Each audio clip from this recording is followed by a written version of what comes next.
One of the qualities frequently highlighted by stakeholders is Dr. Avery's commitment to meaningful engagement.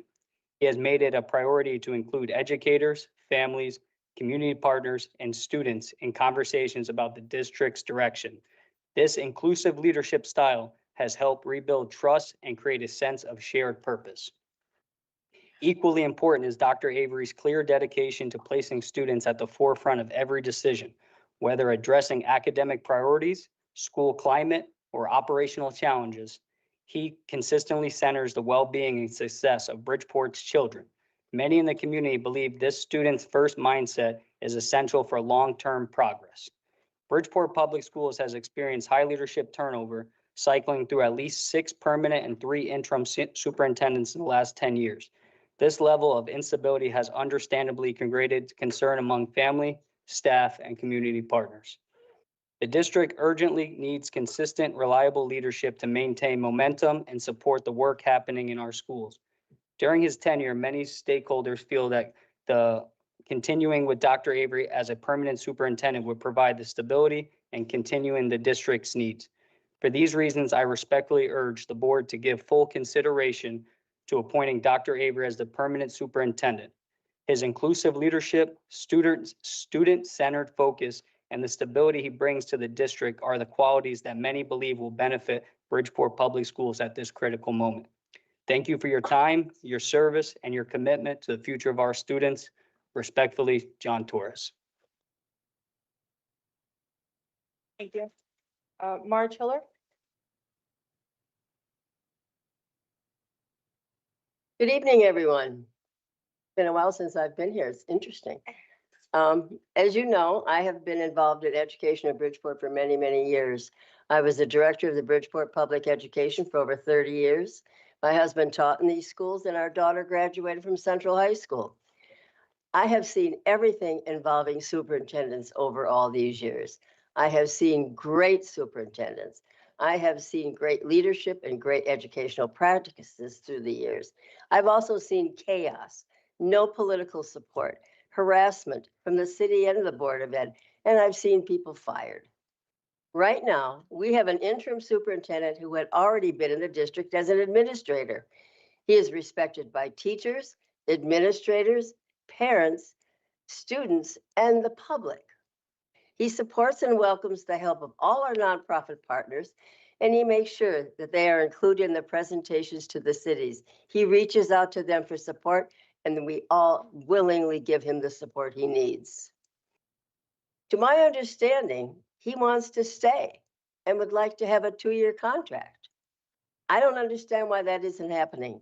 You can't possibly be considering a search, which would only cause more chaos and a total disrespect for the actions of this board. I've also heard from people outside Bridgeport that Dr. Avery is being recruited by other districts. I'm not surprised. His reputation precedes him. They know he's a keeper and that he can help their district. Don't let that happen. Please do the right thing now. It's been a pleasure working with you, and I hope we can continue our partnership. Thank you. Thank you. Edith Boyle.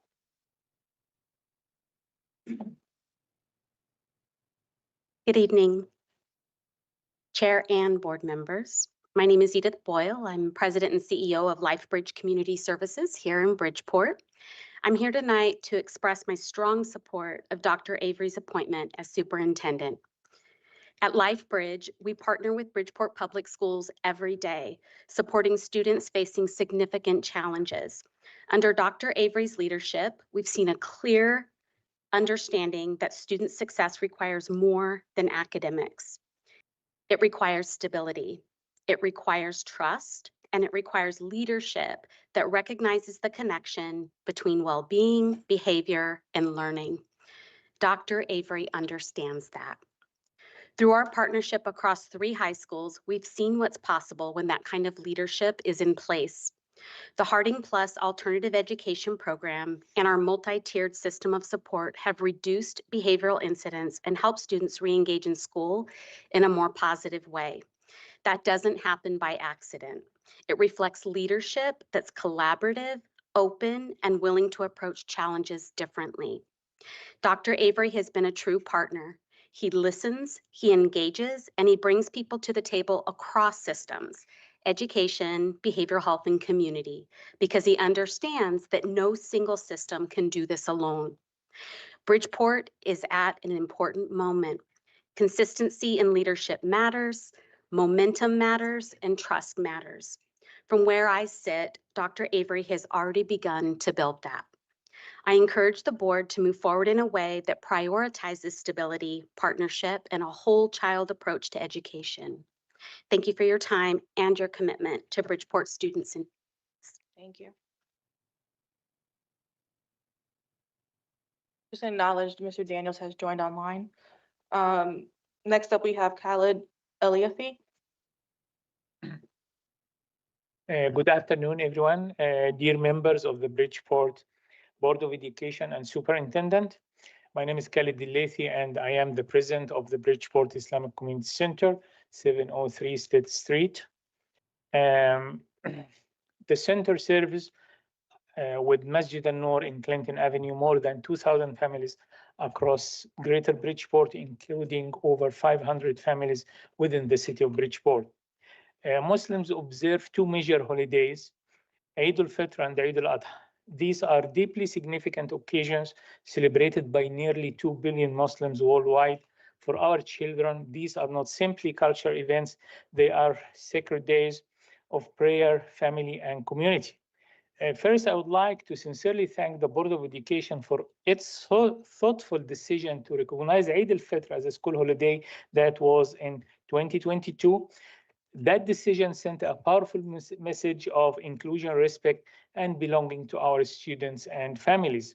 Today, I respectfully urge the board to take the next important step to also recognize Eid al-Adha as a school holiday whenever it falls on a school day. To support this respect, I'm sharing a 15-year projection of 8 days from 2026 to 2040.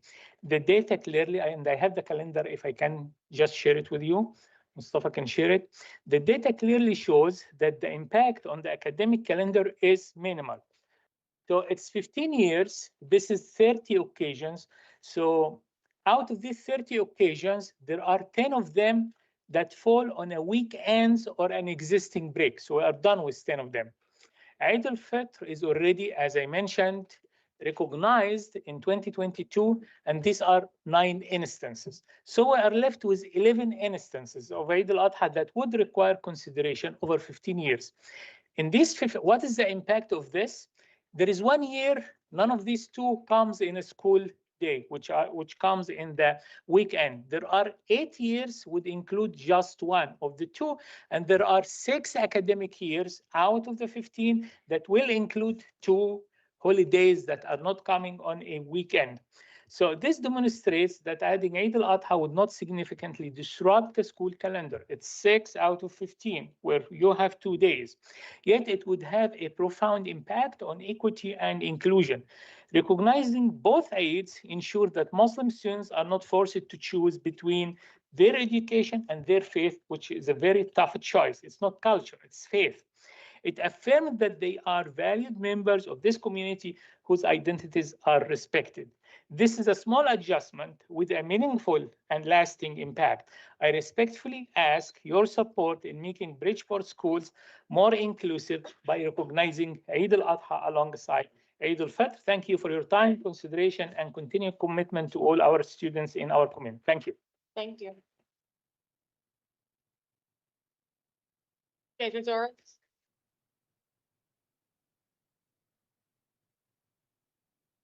Good evening, Madam Chair, Superintendent, board members here and on Zoom. My name is Jim Mazzaros, retired security officer for a school district for City of Bridgeport. I'm here to support Dr. Avery. I just want to go off some bullet points that I found online on Facebook that Dr. Avery has been stirring the ship and is welcome to apply. Well, ladies and gentlemen, he don't need to apply. You guys make the final decision. You see what he's done. You see what he can accomplish. You see the support that he has here, and let's move forward on his appointment. Second, is again, it's still getting his position, you could go into executive session and make that decision tonight. But I want to end my meeting like I always do in front of this board. This right here, ladies and gentlemen, this is a mirror. So every morning, the board members, when you wake up and you look in the mirror and you make that final decision, make sure you make it the right choice for the kids of Bridgeport, Connecticut. Thank you very much. We will support the superintendent here and with the governor of Connecticut. Thank you very much and God bless. Thank you. Mr. Nelson, Stephen Nelson?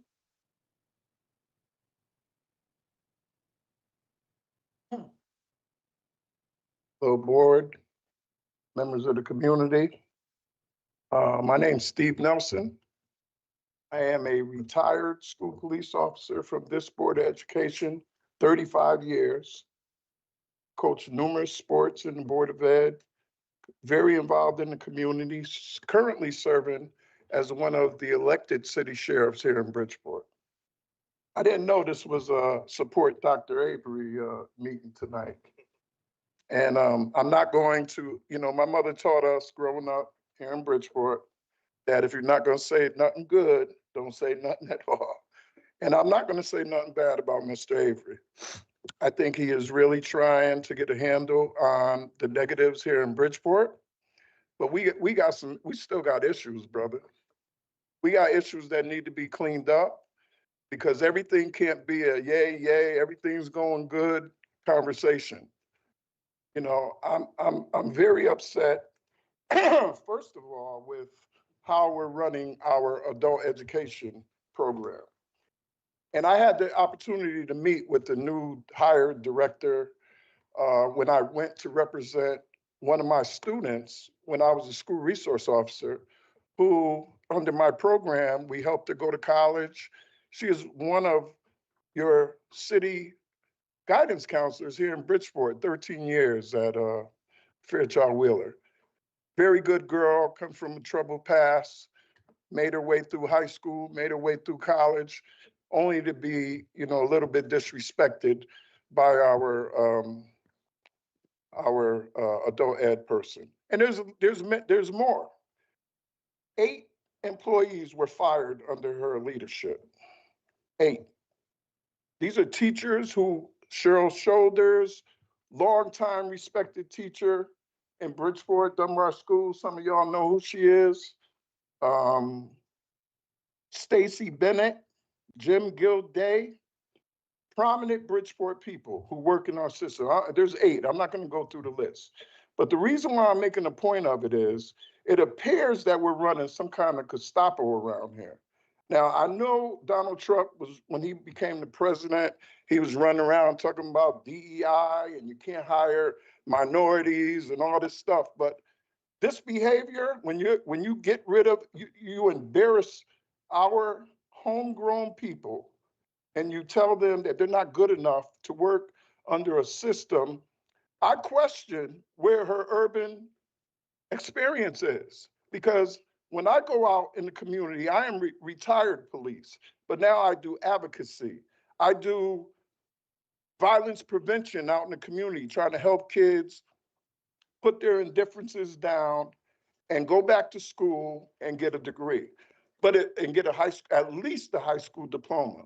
But if you alienate these kids when they come to the door looking for help, then that puts them out in the street in our neighborhoods, and that makes our crime rate go up. And that, especially when you have people that are in these positions that are not, for a better term, they're not understanding of some of the challenges that our community face. We got problems when that happens in the city, Dr. Avery. And I'm not saying you're not doing a good job. I dare to say that. I've had an opportunity to see you do some of the things you do.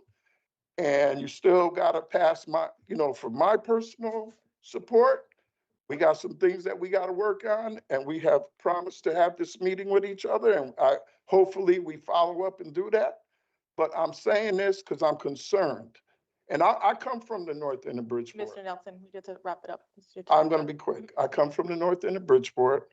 I represent a lot of people in my district. It's not just Black, it's not just Spanish, but the majority of them are. And the majority of the kids that go to school in this city are what? Minorities. So we need to have some people that look like our kids that understand what they're going through and want to help them. Now, I had 3 or 4 things to say tonight, but I know I'm on a time constraint, so I'm gonna walk over here. But I hope that you and I can have this sit down soon, because I have a couple of more concerns that I'm a little upset about. Lastly, I'm a member of the ad hoc committee, Mr. Nelson. so I'm gonna be quick. I asked Mr. Traver, who's the personnel committee chairman? And he told me there is no personnel committee. Is that fact or? The personnel committee is the committee of the whole, so the board is the board is the personnel. We have to, end it. I'm gonna be Like, quick. you wanna- He told me operational committee. Is that, we can touch base off because your time's up. We do have a personnel committee. you do have It's a personnel, yeah. it's not on this, It's not.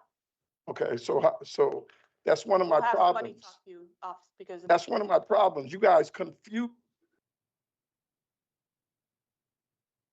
We have a committee of the whole. It's not a regularly scheduled committee. Those are committees that are scheduled. I can't go back and forth with you right now, but we're gonna go to the next one.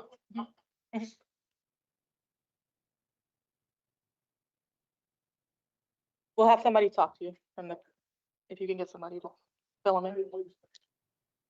Mr. Resto, Omar Resto, there's a few Restos tonight. Woo.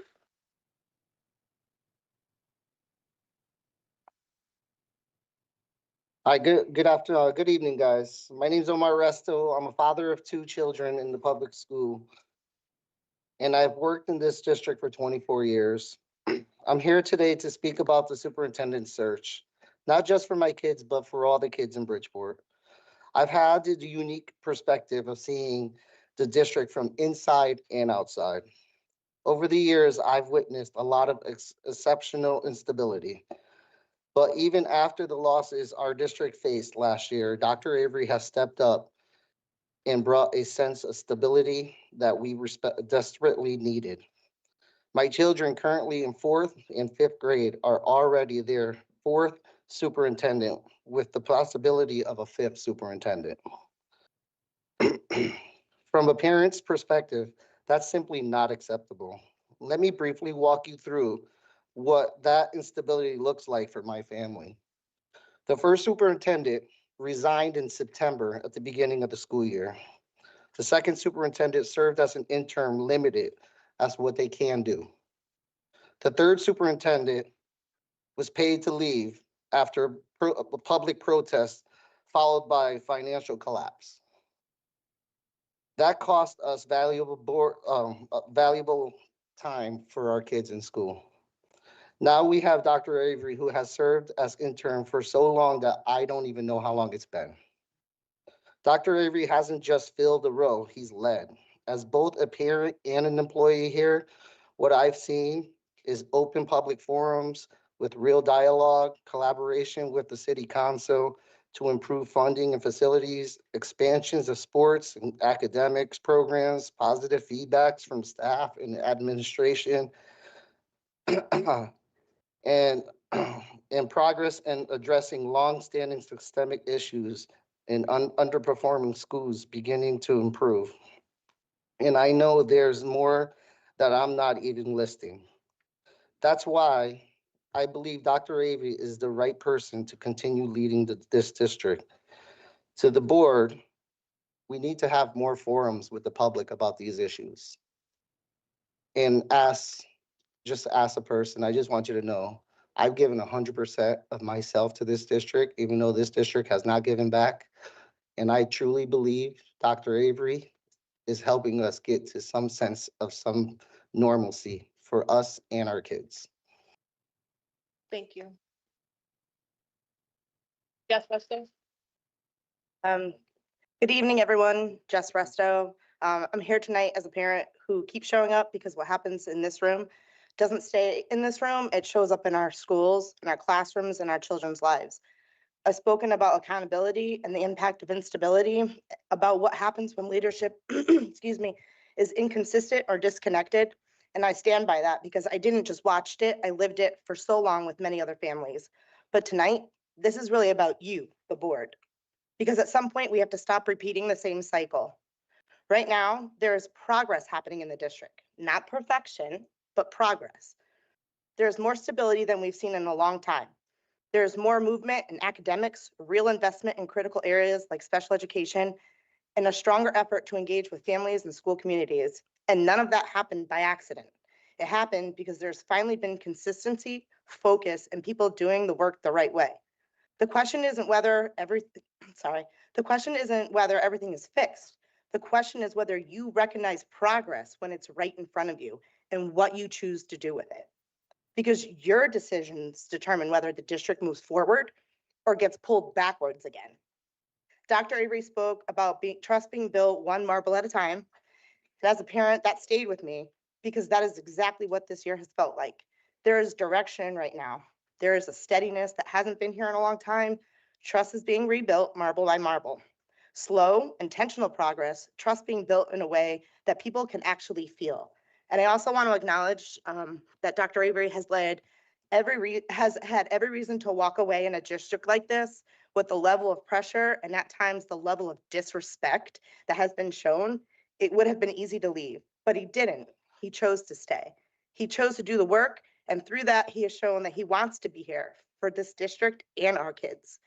He has done that with the level of grace and professionalism that this district needed. But this movement is bigger than one person. It comes back to all of you, because every time there's a disruption, every time there's a reset, it's our kids that absorb the impact. They're the ones that have to readjust. They're the ones who have to fall. They're the ones that fall through the cracks. They're the ones who pay for your adult decisions. So I'm asking you to be clear about your role this time. If there is progress, support it. If there's stability, protect it. If there's leadership moving this district forward, don't interrupt it. That means supporting Dr. Avery as superintendent, not just in words, but in actions, because consistency matters. And right now, the responsibility for the consistency sits with you. Our kids don't need another restart. They need you to finally get something right. Thank you. Next, we have Marwan Majid.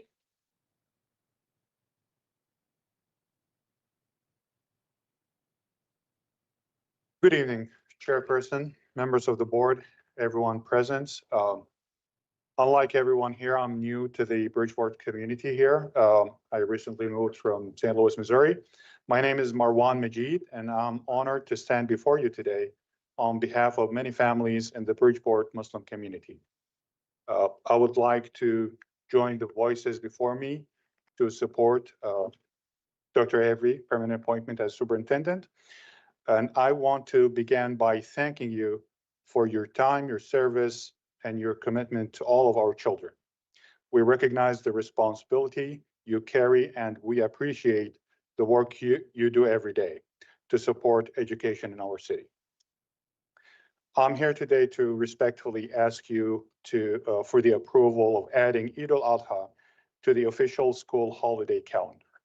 For Muslim families, Eid al-Adha is one of the most important days of the year. It is not simply a cultural celebration.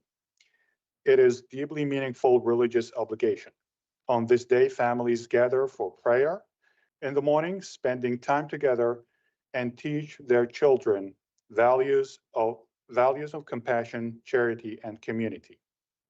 Currently, many Muslim students in Bridgeport are forced to make a difficult choice: either miss a school and fall behind academically, or attend school and miss one of the most important religious observances of their lives. This is not a choice any child should have to make.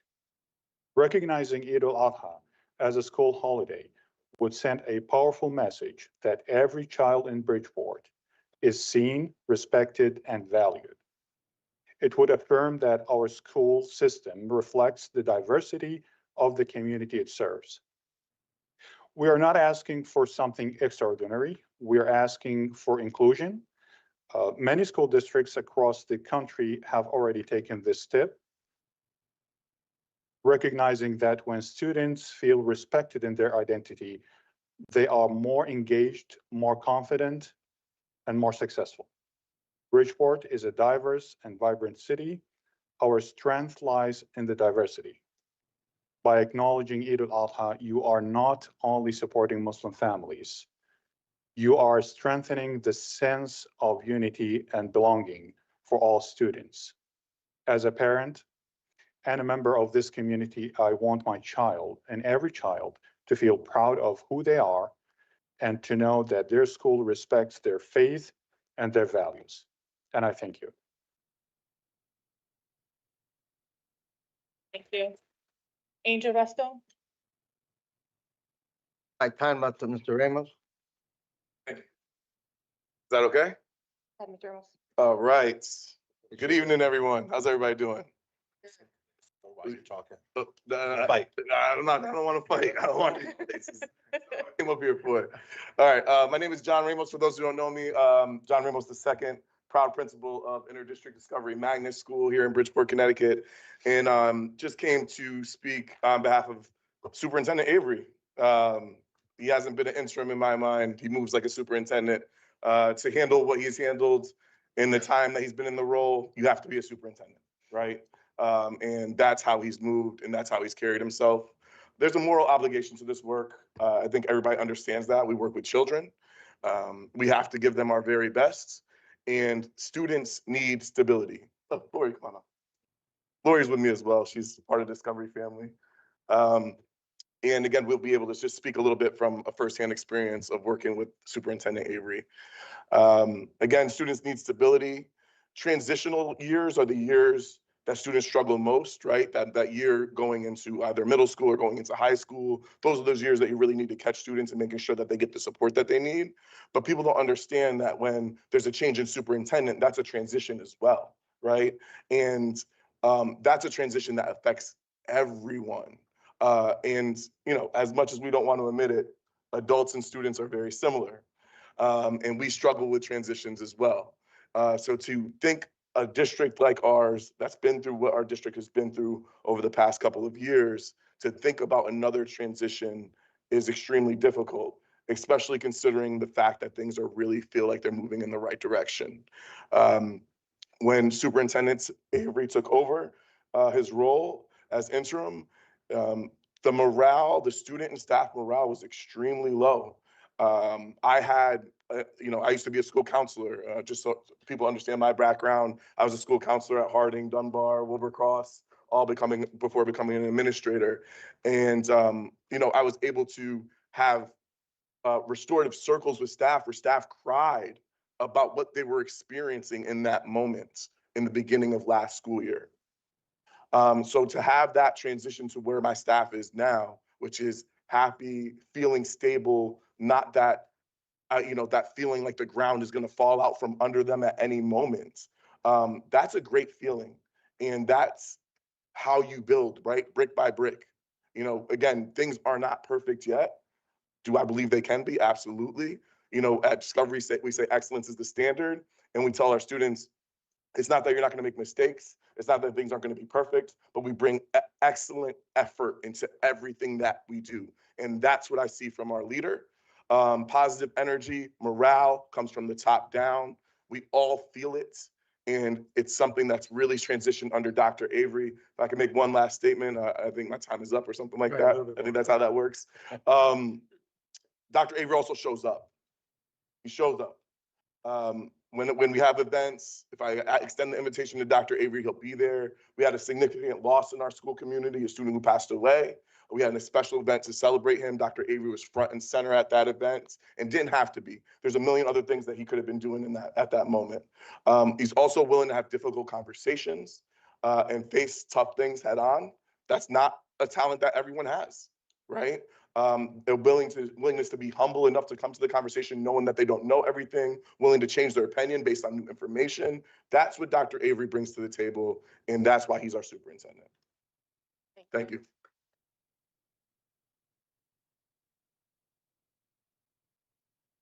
Jeffrey Schwartz? Good evening, Board of Ed members. My name is Jeffrey Schwartz. I'm here as a member of the Jewish community of Bridgeport and a leader with Connect Congregations Organized for a New Connect Connecticut to speak in favor of adding Eid al-Adha to the school calendar. As a lifelong educator and a parent, as well as an active member of B'nai Israel in Bridgeport, I'm well aware of how important it is for children to learn about different religious traditions.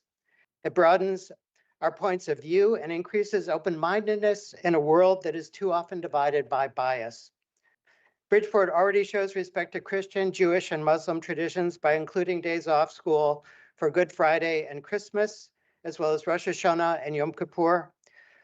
School also closes for the Muslim holiday of Eid al-Fitr. I'm here to join with other faith leaders to urge the Board of Education to honor the sacred day of Eid al-Adha and add it to the school calendar. Respecting religious traditions not only benefits the children who observe Eid al-Adha, but it will teach others about a holiday that they may not know about. Honoring diverse religions sends the message to all of Bridgeport that everyone is welcome here. It's an important step toward building a world of peace and inclusion, something that we all want for our children. Thank you. Thank you. Faith Villegas?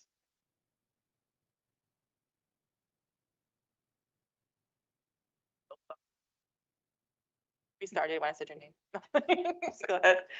I'll only need a minute, but thank you. My name is Faith Villegas, Executive Director of the Bridgeport Public Education Fund. And yes, you heard that earlier from one of the first speakers, but I'm here again representing not only that organization, but here as a parent and a community leader. And one of the things that I would like to address, not just our esteemed board, our leader, Dr. Avery, but also every parent and child in the room. I would like to echo the sentiments of everyone who spoke before me, not just about the support for Dr. Avery, but also with respect to religious equity and inclusion, right? Because it really does all matter. But I really want to center this around the youngest person that I see in the room. So as I was sitting in the back and I'm watching everyone in the room, only person I really thought about was her. And I encourage everyone in this room, as we are making decisions about today, but also the future, we look at that child who is in uterus or in utero, excuse me, but also who is transitioning through a system that is meant to support, to teach, to educate, to love and care for her or him. So as we all move forward as a collective, Board of Education, as community members, as community partners, I want to encourage us to do our best to put our students' needs first. And if that means sometimes voting for things that we may not want to, give it consideration. If it means giving our full support behind something we are firmly planted and believe in, let's do that as well. But the biggest key to all of that to me will be about accountability, right? How are we holding each other accountable to make sure our young lady here is either sitting in one of those seats over there or has even taken my job? So tonight, I ask that our Board of Education, I ask that all of our community partners really give strong consideration to how do we center our students, how do we show up, how do we support, and how do we lead with students at the center. So again, I ask all of us, I think we had a mirror exercise here, but I'd rather have a reflective exercise because we were once that age as well. And we understood what we needed as young people. We may not have been able to articulate it or speak it in adult terms, but in your homes, you want stability. In your jobs, you want stability and growth, right? Our babies need the exact same thing. So as you go about your business, I ask that you please be inclusive and continue to center our youth because that is whose voices should always rise to the top. Thank you, and I have some invitations for the 32nd Inspiration Award, May 6th, 2026, 3:30 p.m., Trumbull Marriott. You can find QR codes inside of these invitations. Again, thank you for your support. Thank you. Mustafa Hassan.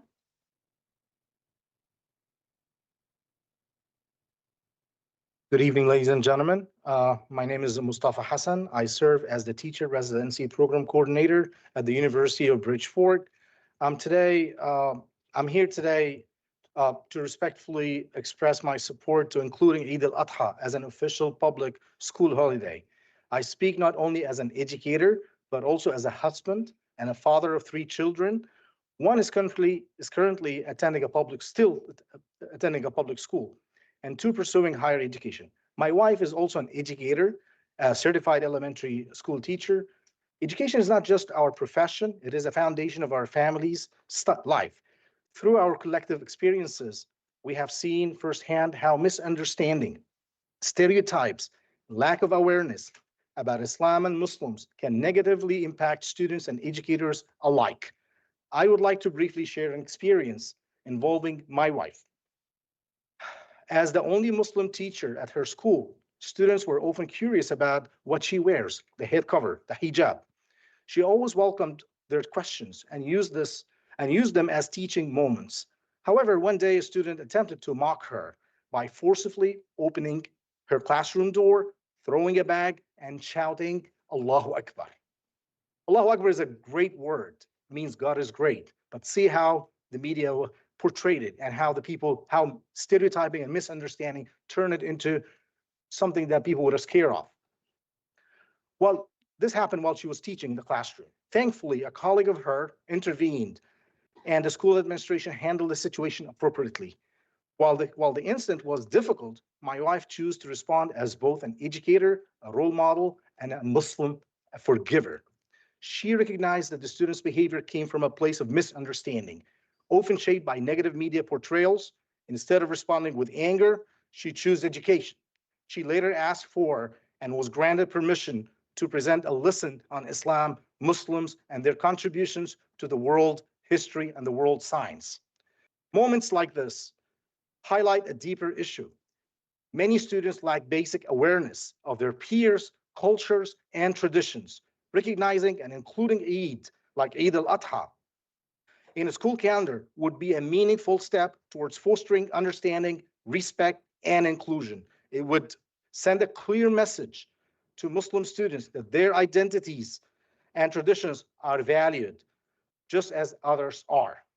When schools acknowledge diverse traditions, they help reduce ignorance and create space for empathy and belonging. Our students should grow up understanding that different cultures and faith are part of shared human story. By recognizing Eid al-Adha, we take a simple but powerful step towards that goal. I respectively urge you to support these efforts to create a more inclusive, informed, and respectful educational environment for all students. Thank you so much. Thank you. Emma Alamo.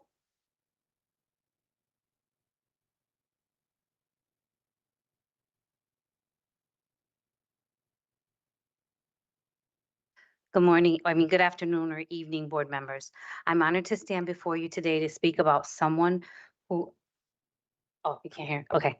I'm honored to stand before you to speak about someone who has made a meaningful and lasting impact in our school community and in my home.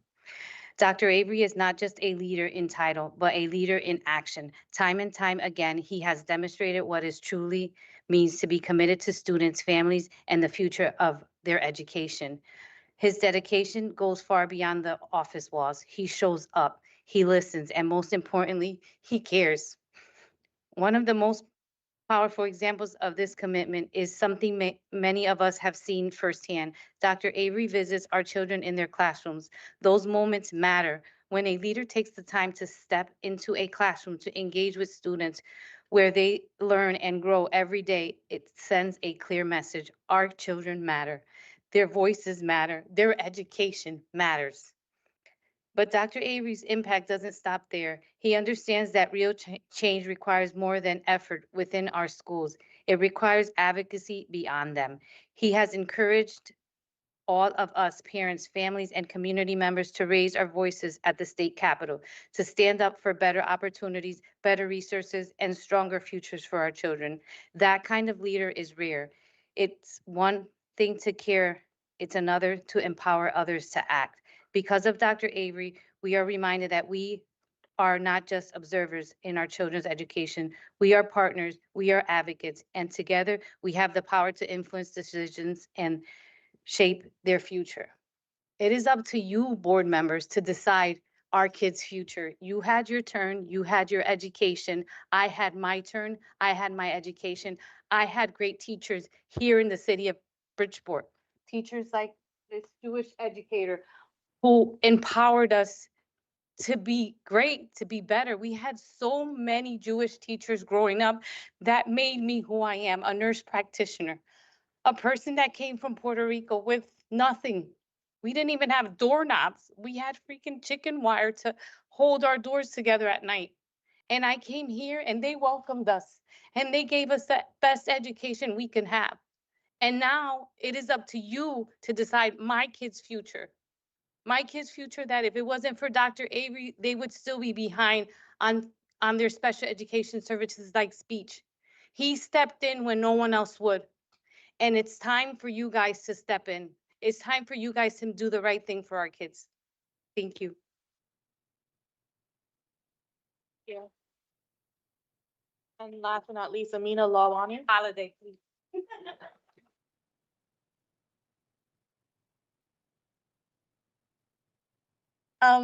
Good evening. Hello, my name is Amina Lawani. I'm in the 10th grade and I attend Capital Prep Harbor School here in Bridgeport. I'm here today to talk about Eid al-Adha. Last year, Eid al-Adha took place on June 6th on a Friday. Coincidentally, that day also happened to be field day at my school. It is a day me and my brothers enjoy because it's filled with laughter, no schoolwork, and we get better school lunch. So instead of So instead of spending time with family, we went back to school after morning prayer. Why am I telling you guys all of this? Other holidays like Christmas, Thanksgiving, and Good Friday are acknowledged by schools and students. Acknowledged by schools, students get to stay home to celebrate with families and not worry about school. Having Eid al-Adha recognized as a holiday will let students like me not have to choose between school or celebrating with family. Students would not have to go back to school after morning prayer to attend field day, take a major test, or even just a normal school day, which is bound to lower grades and GPAs, which for somebody like me, who's in the National Honor Society at my school, my will greatly affect my grade and my overall high school year as someone with big goals.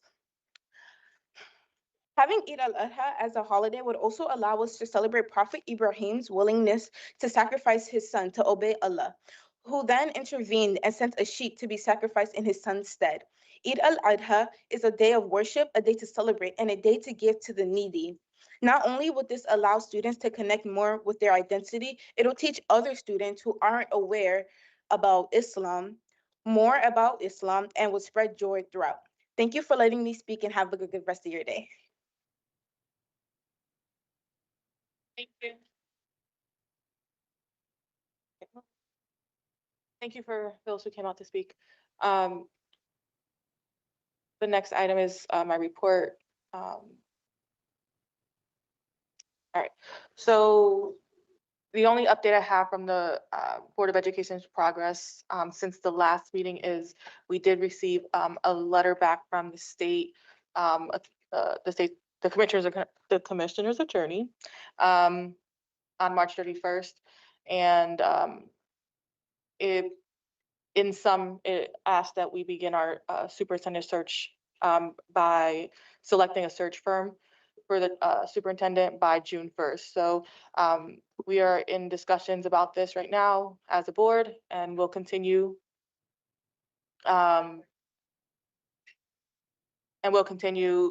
those conversations in our committee, our search committee. Should I go? All right. Other than that, I don't have any additional updates for you guys.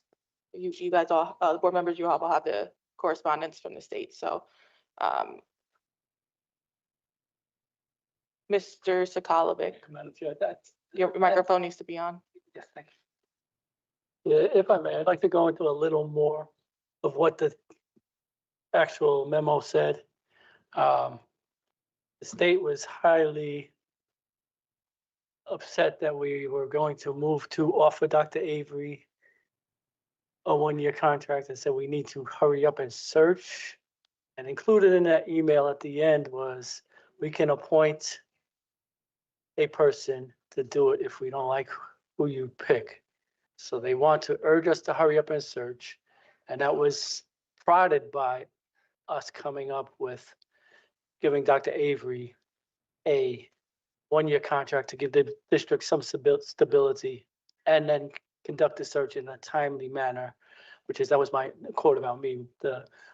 He's more than welcome to apply, and he's doing more than a great job. But there's a process that we have to follow, and the state is interfering with that process. So if everybody could just reach out to the State Department of Education and just tell them, let us do our jobs, because they're a hindrance right now for this process. Thank you. We're gonna move on to committee reports and referrals. The operation committee, we met on April 1st. And we have two items on the consent agenda tonight. One is the proposed permit policy for 26 to 31 is just updated. And then the other item is the proposals for the absent RFP for the for substitute teaching and paras. Paras? Yeah, substitute teaching. And that's on a consent agenda tonight. Our next operations committee will be tentatively scheduled for May 6th. Time to be determined based on the invitation we got today. So we'll get back to you on the time for that committee meeting, but it'll be tentative for May 6th. Any referrals for operations? Mr. Sakalovic? Yeah, first of all, May 6th seems to be entirely too far away, seeing our budget time. Maybe perhaps we should consider a special meeting in the interim. It's 3 weeks away, and we've still got a whole long way to go with cuts. We haven't had an update on the budget in quite a while, and I would definitely like to see one, because we need to know what's going on, and the community needs to know some of the urgency of what we're facing in order to advocate properly before session closes, which is, I believe, on May 6th as well. And then we've got hearings coming up with the city council. If we get the information out there too late information is sometimes as bad as no information at all. And my referral would be, I'd like to put forth a proposed resolution for the board to consider in regards to the finances of the district. And I'll provide you with the language for the next meeting. He's gonna provide the language. He hasn't, is it a resolution? He hasn't provided the language yet. What's your topic, Mrs. Kalvik? Regarding the financials district, the finances of the district. We'll discuss it more at the meeting because it's not on this agenda, so it wouldn't be appropriate under FOIA laws to discuss the topic here. Any other referrals? The Instruction Support Services Committee? Mr. Traber? Are you on the microphone? We're meeting on the 22nd. That's all I have to report. Any referrals from Mr. Traber? Seeing none. The Policy Committee, Mr. Lipton?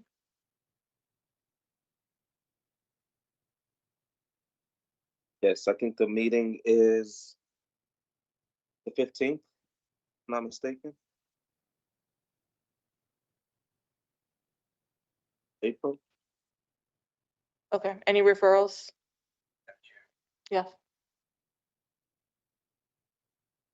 In lieu of everything that we've heard, besides the support of the community for Dr. Avery, and I know that we're working in that process, and I support the actions of, in the comment of Mr.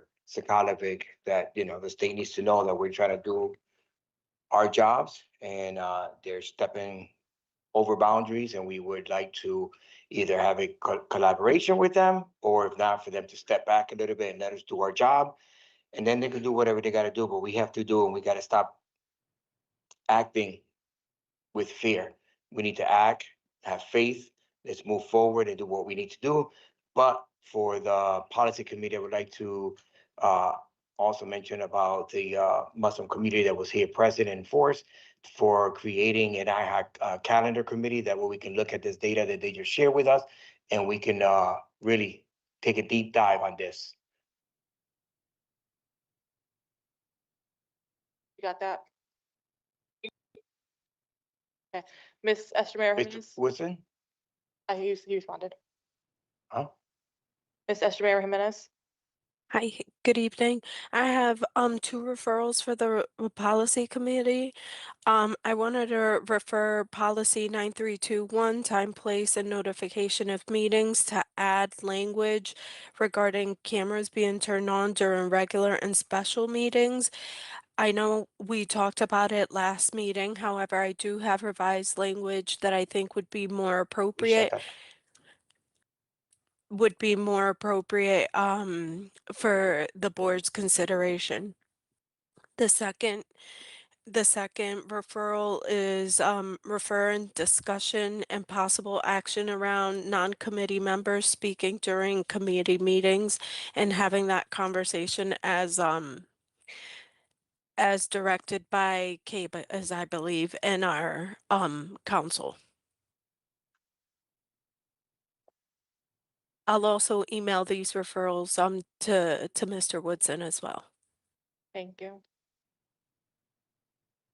Ad hoc committees, we'll start with Mr. Traber. Yes, Madam Chair. I rue the fact that most of the people in attendance have already left, because those of you who came tonight to speak about your thought that Dr. Avery needs to be offered a contract, that notwithstanding whether I agree or disagree with you, I do think Dr. Avery has done an excellent job, but I am not going to offer an opinion about whether he should be offered a contract, and we should disregard whether we do a search. We won't be able to do much of anything if we don't get money from the state. That's the reality of life. And unfortunately, 3/4 of the people that came tonight to proffer their opinion to us are not here. And the reality is, if we don't get the money, if we can't balance the budget, and if we're in the position of making the severe cuts that we've had to make the last few years, that question's moot, in my opinion. So I think that Dr. Avery has done a tremendous job working with us. Your ad hoc committee on advocacy. I'm getting there. Next time, and what you discussed. So the need is to get money, and so we are advocating.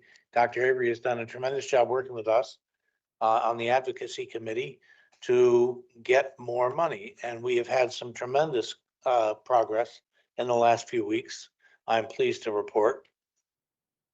Last week, we were up in Hartford a couple of days, and in one day, we went from what appears to have been near balancing the budget to actually maybe having a little spending money. Now, you wait until you actually see the money, and we will. But we went from Wednesday, when I was up there lobbying with one group, where we were told that we had now enough money to balance the budget, to Thursday, where we were told by several of the the Bridgeport delegation, to having over that. So what we're seeing is that our efforts are having results. It is an election year. A lot of people are concerned about getting their votes, not just our state reps, but a lot of leaders in the House and Senate, and the governor in particular. So it is a year for us to push, and our pushing is having results. So we are fighting, and Dr. Avery has been critical in that. And I appreciate all of his support and efforts. And we are going to continue. This Saturday, we have a meeting at Central with the Bridgeport delegation, members of the Bridgeport delegation. I urge, and I would have urged all the people here to join us. That's my frustration. From 10 to 12 at the Central Library. The first hour will be a meeting where we discuss the facts and explain the ECS and the whole process and how it works. And then from 11 to 12, we'll be meeting with the members of the delegation.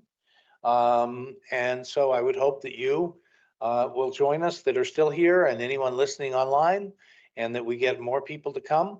It's an extraordinarily important meeting. And then, of course, next week we have the city council hearing on Tuesday and Bridgeport Day up in Hartford on Wednesday. So we have a very busy couple of weeks, basically 2.5 weeks till the end of April. And by the end of April, the legislature, that's not their deadline. Their deadline is May 6th. But by the end of April, the legislature is hoping to be done. So we have 2.5 weeks to push hard and keep pushing hard. As one Bridgeport representative said to me last week, they tell us that's all they got. And before I became a teacher, I was a union representative. And in negotiations that I negotiated for many years, every time a manager person told me that was all they had, they always had more. And all we have to do is keep pushing. And if we keep pushing, we can get more. And that's our job right now, is to keep pushing for our children. And that's who we're doing it for. As one speaker up, Ms. Villegas said, the child, we're pushing for the children. And we want to keep fighting for our children. That's who we're fighting for, and to get the children what they deserve, which is 13 years of overdue increases in the education cost sharing formula, so that we can restore the cuts we've made for the last 13 years to the Bridgeport children. So that's our goal, and it's going well, and we have lots going on the next few weeks, and I'm happy to be working with the people in this community who are working hard to make that happen. So that's where we're at right now. We have a brief planning meeting of the ad hoc committee on Thursday afternoon to sort of focus on the details of Saturday's meeting. And at the same time, we're sort of juggling the events for the following week. So it's we're hoping to slingshot Saturday's meeting into the following week, Tuesday and Wednesday. And we'll look at Tuesday and Wednesday as one event to try and maximize the turnout for Tuesday's city council hearing and Wednesday's Bridgeport Day up in Hartford. That's it. Alrighty. The CABE report, Assessor Mayor Jimenez. We have Yeah. another ad hoc committee. I'm sorry. Mr. Benahan Grajales first for his ad hoc committee. Yeah, Master plan. Thank you, Madam Chair. Thank you. Well, we didn't meet from the last time we was on February 19th, but I would like to add in my committee the review the facility master plan coming from Mr. George Garcia to see how far, we are. And I'd like to see if we can possible meet for April 23rd. Okay. I'd like to do on 5:30 p.m. April 5. April 23rd at 5:30. Alrighty. Ms. Esther Mayor Jimenez. Thank you. For CABE's report, they are highlighting legislative wrap up. They're going to be holding an event on May 12th. So they're going to be sending us the registration link so that we can register ourselves and get a debrief on all the different items that were pushed through. They're also putting save the dates for delegate assembly. That'll be November 10th. And then the Cabes and Cabs convention it's a 2-day convention in Groton. That would be November 20th and 21. They're also highlighting the finance webinar series that we've chatted about over the past few months. Those are archived on their website and available for viewing at your leisure. And then lastly, they are offering another webinar for auditing purposes, and that's May 20th from 12 to 1:15 p.m. And that's all. Thank you. We're gonna move on to the superintendent's report. Sorry. You have questions for?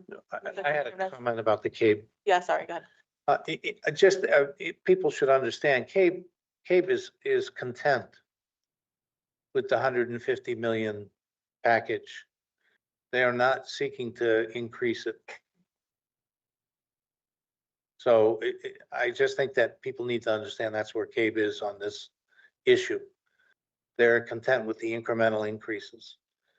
So if the webinar that we attended, some of us, the plan they put forward through the school and state finance would have fixed the ECS formula in 7 years, 2033. So it's not satisfactory to us, but it is satisfactory to, that was the best they thought they could do. Thank you. Dr. Avery?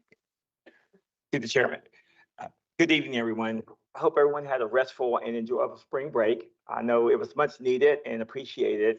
The opportunity, I know for me to kind of, recharge and get refocused. Hopefully my staff coming back this week is able to do that. I wanted to also thank members of our community for their continued support. I'm grateful for those who have spoken positively about the work and have shown up in support of me and this district. That encouragement is meaningful, and we have so much more to do. So stand by and join me. While we have been doing important work for advocating for our district for funding and navigating through complex operational and financial matters, as an educator at heart, I'm committed to going deeper on the academic side, ensuring every student receives support that they need to grow, achieve, and thrive. As we mentioned earlier, the next 2 weeks will be especially important for our advocacy efforts. We will continue to working collaboratively to evaluate the needs of our district and secure the resources for the students and staff that they deserve. We recently, today, as a matter of fact, we recently completed a story on expanded Wi-Fi across the public housing across Bridgeport. And so there's going to be some information that's going to be shared with our housing projects, communities regarding all across Bridgeport, where the district is supporting with a $714,000 grant to provide access to our families in the district at free of cost to the families. And so that report is ready to be provided more information as soon as I give the board an update on what that's going to look like. So that's free Wi-Fi for public housing, within the Bridgeport Public Schools, environment or community. Also, we're able to provide updates on the new playgrounds across the district. So we're upgrading those playgrounds throughout this summer. George and his staff are going to be working digitally right now, trying to kind of sum up those playgrounds that are under construction. Again, I do want to extend that huge thank you to Mr. Garcia and the facilities team. They're doing super great work. They have a very, very challenging summer ahead of them. And so as we work to improve facilities across the district, we need to be able to kind of make sure that we are providing the best environments for educational growth as we possibly can. I also want to commend the board. They are working diligently to try to get these policies updated. We are at the tail end of trying to get a lot of them done today, this evening, at this evening's meeting. And then as the next couple of weeks come before us, we'll have a lot more policies that the board will be bringing to finalize as well. So again, I look forward to that continued work as well. So Madam Chair, I'll take any referrals. Any referral or questions for Dr. Avery?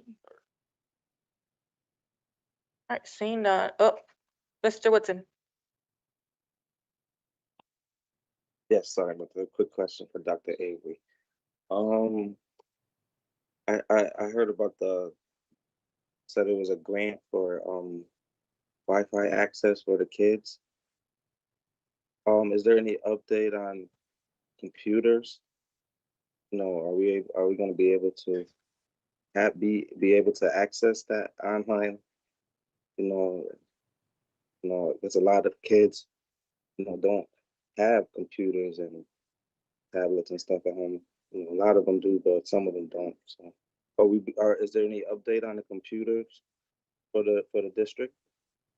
We are actually right now looking at cost saving measures and ways that we're going to enhance, different priorities across the district. So one of the things that we're doing now is the technology department is assessing exactly where we are with accessibility to the technology for student access currently.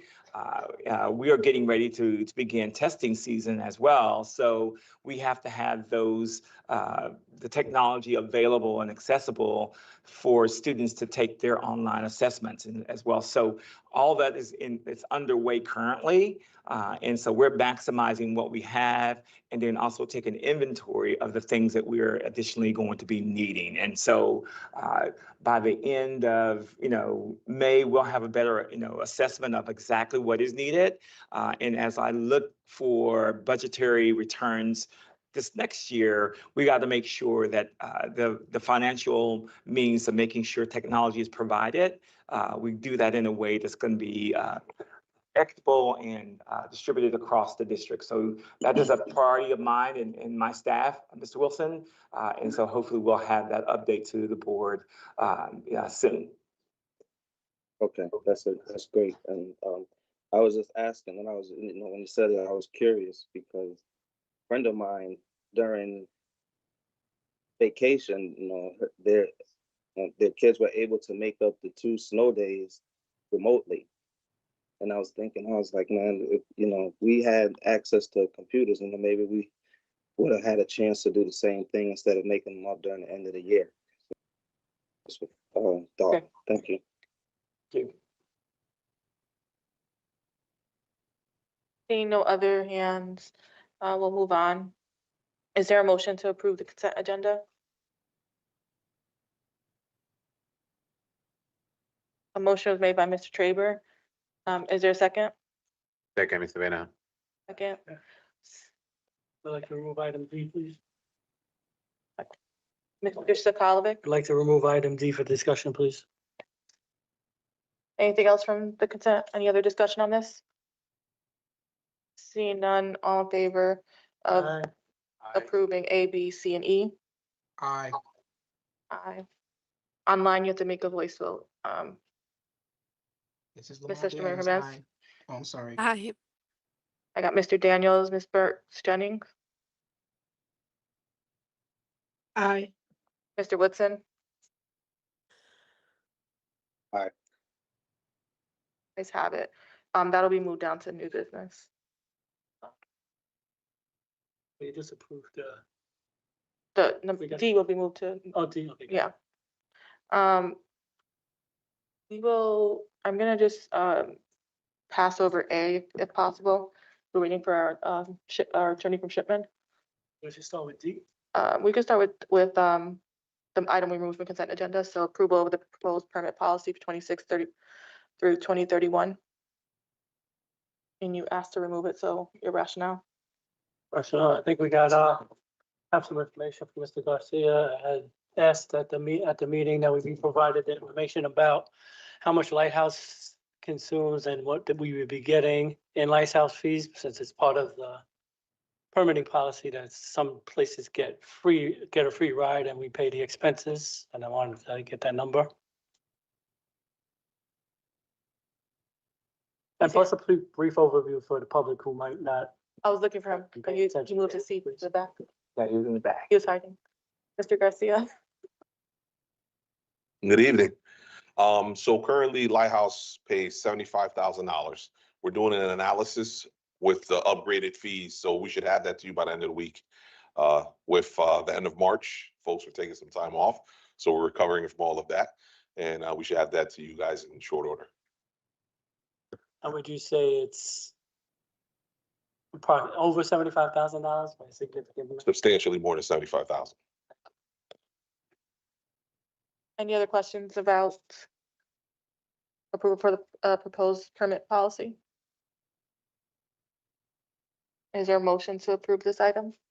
Motion to approve the permit policy as presented by Mr. Garcia. Is there a second?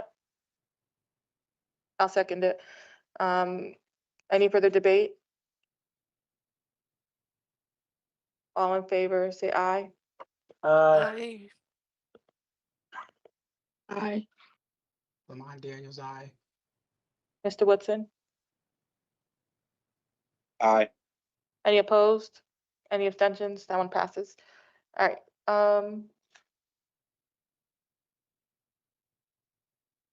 right, we're in Joe to number B, or letter B. Approval of the contract for construction services for Columbus School, front entrance masonry work.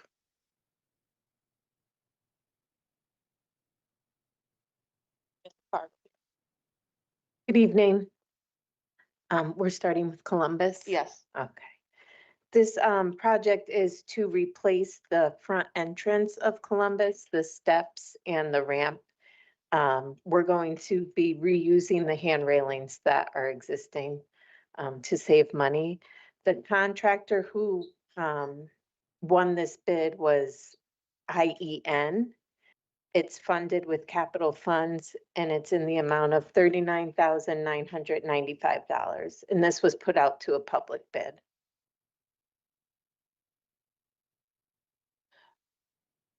Is there any questions? This was not brought before the committee, that's why it's on, I'll take it for questions. Anybody who has questions? Mr. Sakalovic? Was that the lowest bid? Yes. Any other questions? Seeing none? I believe in the Oh. packet, you have all the bid prices. Mr. Chaver, your microphone?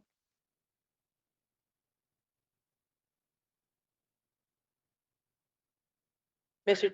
Chaver made a motion to approve B, and it was seconded by Mr. Benahan. Any further debate? All in favor, say aye. Aye.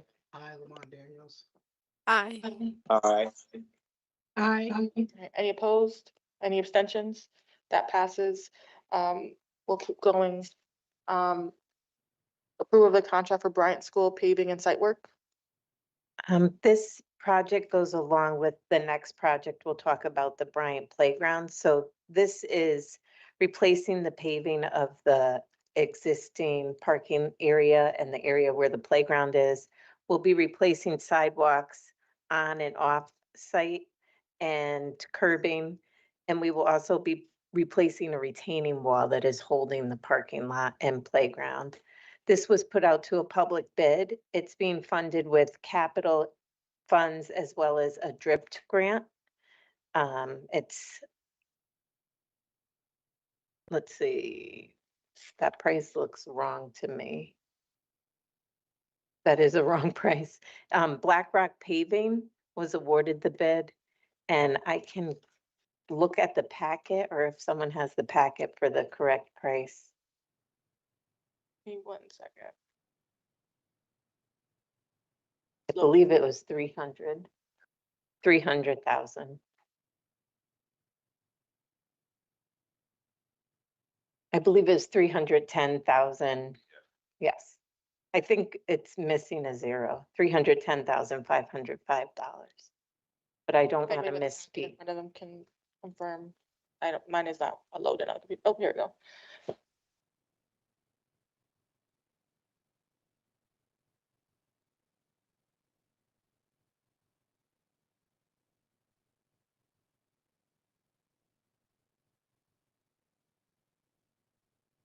And BlackRock Paving was the lowest of the bidders. It's just loading, so.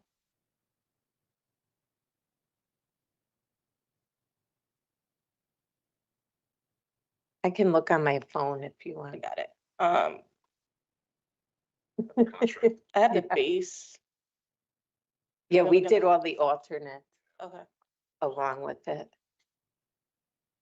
the base is 252. I'm gonna zoom in and only zoom in. All right, 252,327. And then the alternates include a $4,515 dollar alternate.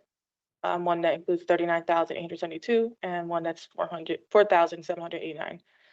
So that sounds right? Comes up to $301,505.29. Thank you. 301 for those online, 1,000.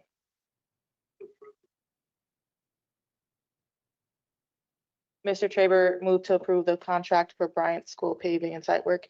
Second, Mr. Bennett. It was seconded by Mr. Benahan. Any further debate on that? Seeing none, all in favor, say aye. Aye, Lamar Daniels. Aye. Any opposed? Any abstentions? And then that passes. Approve the contract for Bryant School Playground. Bryant School Playground goes along with the last project. The contractor is Compan that we use on many of our playgrounds throughout the district. We do a contract to the cooperative contract. This is funded with a capital fund as well as the DRIP grant. And the amount is $154,469. Any questions? Is there a motion? Mr. Traber moved to approve the Second, contract Mr. for Benahan. Bryant School Playground and was seconded by Mr. Benahan. Any further debate? Questions? All in favor, say aye. Aye. Any opposed? Lamar Daniels. Oh, sorry, Aye. online. Any opposed? Any abstentions? That passes. The next item is the approval to amend the 26-27 capital plan to add a pool complex at Central High School. Thank you, Ms. McCarville. Thank you. And thank you for all approvals. We're starting to close the gap on the safety issues with our playgrounds. And the Bryant site is a big project for us this summer to be able to close the gap on safety issues there also. So this next approval that we're looking for is amendment to our capital plan. We're looking for an additional $2,381,000. This is an exciting project. This is something I've been talking and I've been teasing a little bit about the potential of bringing a pool to Bridgeport. There's an organization by the name of the Brant Foundation who feels strongly about teaching youngsters how to swim. So they approached me early on in the year and we had started having discussions about the potential. We did some site reviews throughout the city to find a adequate space for a pool. We landed on Central being that space because there's a large green space that span between the Central Gym and Madison Avenue, that green space there. And it's just ideal for a pool there. So what the Brand Foundation would like to do is bring in a donation of roughly $8 million plus. They'll put towards this pool. We would finance the rest, the 20% city match. The council, we're gonna look for approval from the council to get that match. Within your packet, you have some site plans that give you a general description of location on site. And then there's two options. We're recommending option B. It's a little bit larger. We want to have a 6 to 8 lane swimming pool so we can host competitions here. It'll be an outdoor pool with a pool house, with a multi-use room, restrooms, locker rooms, whole host. It's funny because we're doing a project along that stretch right now. We're working on a solar canopy from that gym all the way to Madison Avenue. So that it lends itself nicely to a project of this magnitude. So what we're requesting today is to amend our capital plan to add this to it. And I'll take any questions. Mr. Colvin. Yeah, I got quite a few, actually. I'm looking at the presentation. See on the header, it's got the Bridgeport logo, City of Bridgeport logo, the Wakeman Boys and Clubs logo, the Brand Foundation logo, and throughout the whole entire document, Bridgeport Public Schools is not mentioned once. This appears to be a partnership between the City of Bridgeport and Wakeman Boys and Girls Club, which I have no idea why it's coming through our capital plan and not the city's capital plan.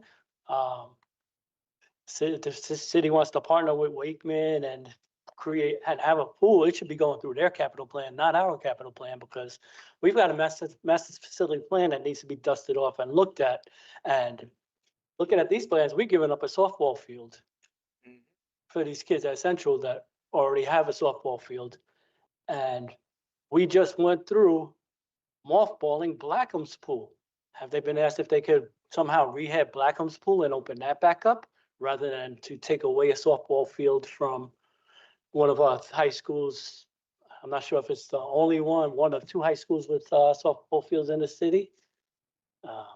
I think, and I don't even think under the general statutes, we could even do this, because we can only allow, if the city is leading this with Wakeman Boys and Girls Club, and we're not even written into the proposal of having use and all that, no guarantees to use this, we are allowed to use our facility, lend out facilities out on a temporary basis, but nowhere in statute does it say we gotta give it away.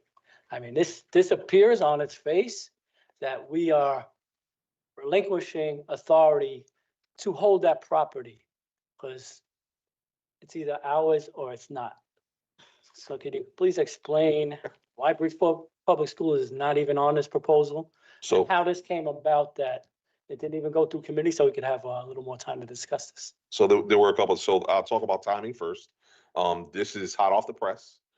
We have our capital discussions the 25th of this month. So we couldn't bring it to you guys on the 1st. It wasn't ready for distribution. So we had to sort of get this on today's agenda in order to meet the capital calendar. In terms of Wakeman being on here, the city of Bridgeport is, Brant Foundation wants to do an endowment, long-term endowment for 10 years to pay the operating costs. The reason why we're looking at Wakeman potentially as being that person that can help us with that is because we don't have the wherewithal to maintain a building or a pool at this time, right? So bringing in Wakeman to help us, right? And having an endowment makes sense. Now, this is still a work in progress, right? I need time to sort of work out the minor details here.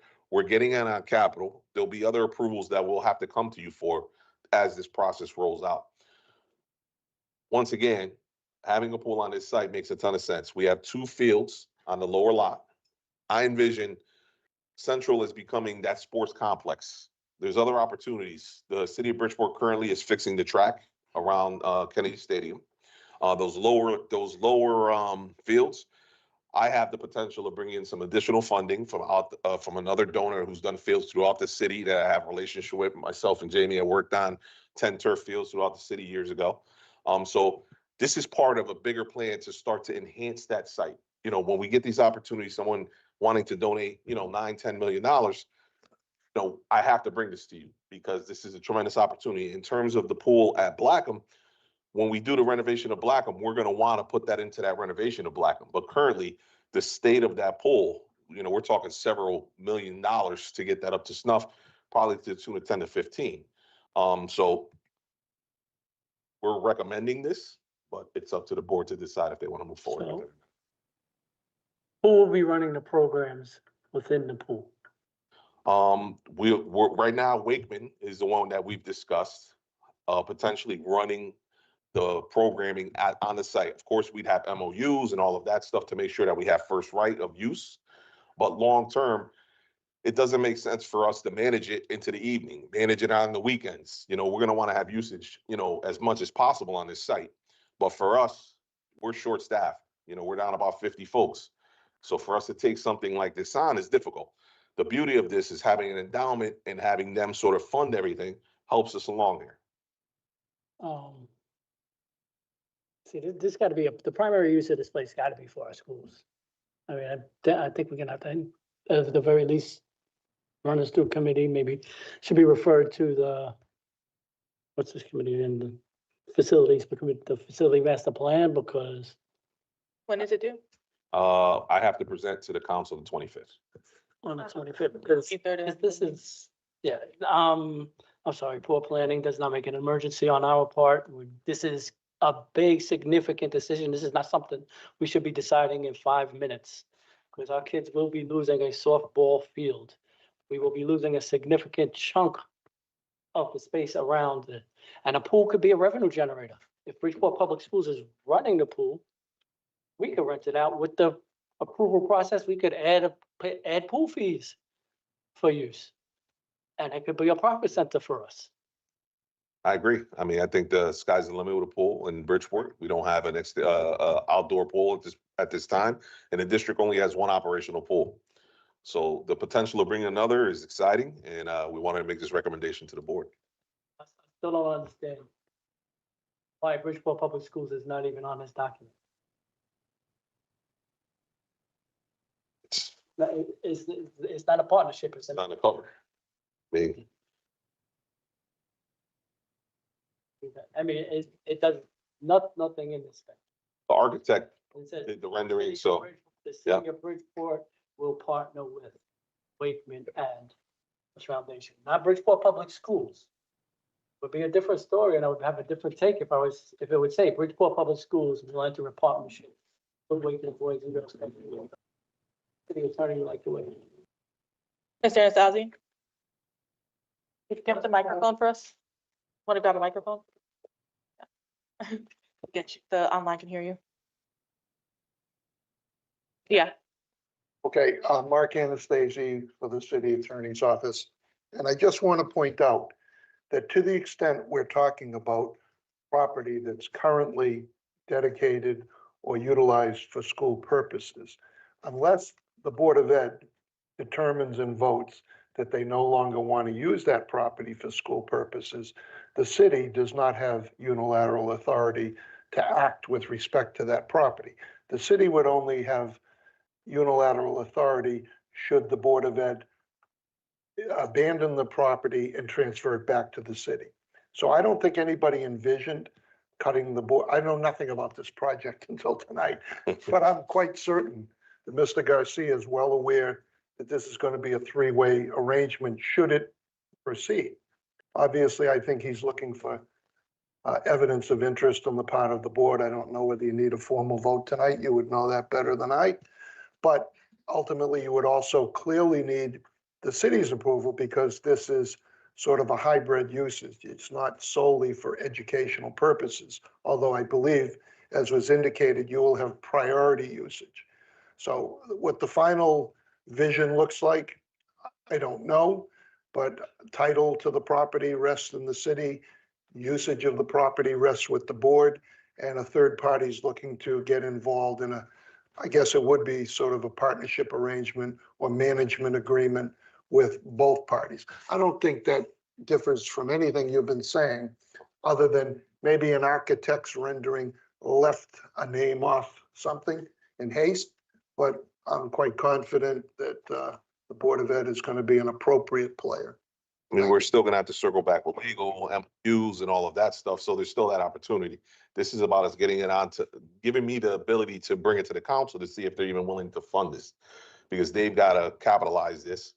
And at the same time, I know that the donor is looking to do something, whether it's with us or another town.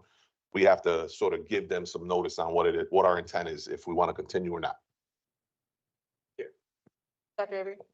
George, can you give us a little bit more clear direction of what are we talking about here? We are just exploring the opportunity here. They're voting on exploring it, taking it back to committee, getting a little bit more detail, taking it to the council. So it's not that you're approving anything. It's just more really looking at, is this something that the board even wants to take on? The board may not be ready for it, right?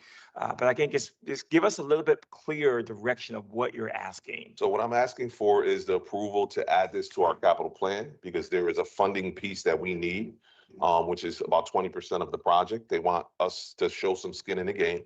Obviously, I haven't been able to sit with the attorneys to create the documents that go along with this. That's something that we will do once we have commitment, because that is a lot of work. There's a lot of contracts. We're doing sometimes 4, 5, 6 contracts a month. So we want to be respectful of everyone's time. But this gives me the ability to take this to council to see if they have an appetite for this. At any point, if we want to pull the plug, we can pull the plug. But once again, bringing this to you guys, recommending this is what I'm hired for, is to make sure I'm looking at every opportunity, funding wise or health and safety wise, to bring to you to make sure that you guys have the latest information and make those decisions. Mr. Nipple? We're at the end of the table.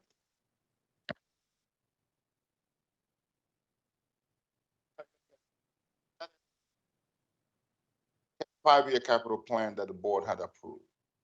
The board approved Board of Education five-year capital plan, going before the city council, knowing the projects that are involved in the five-year capital plan.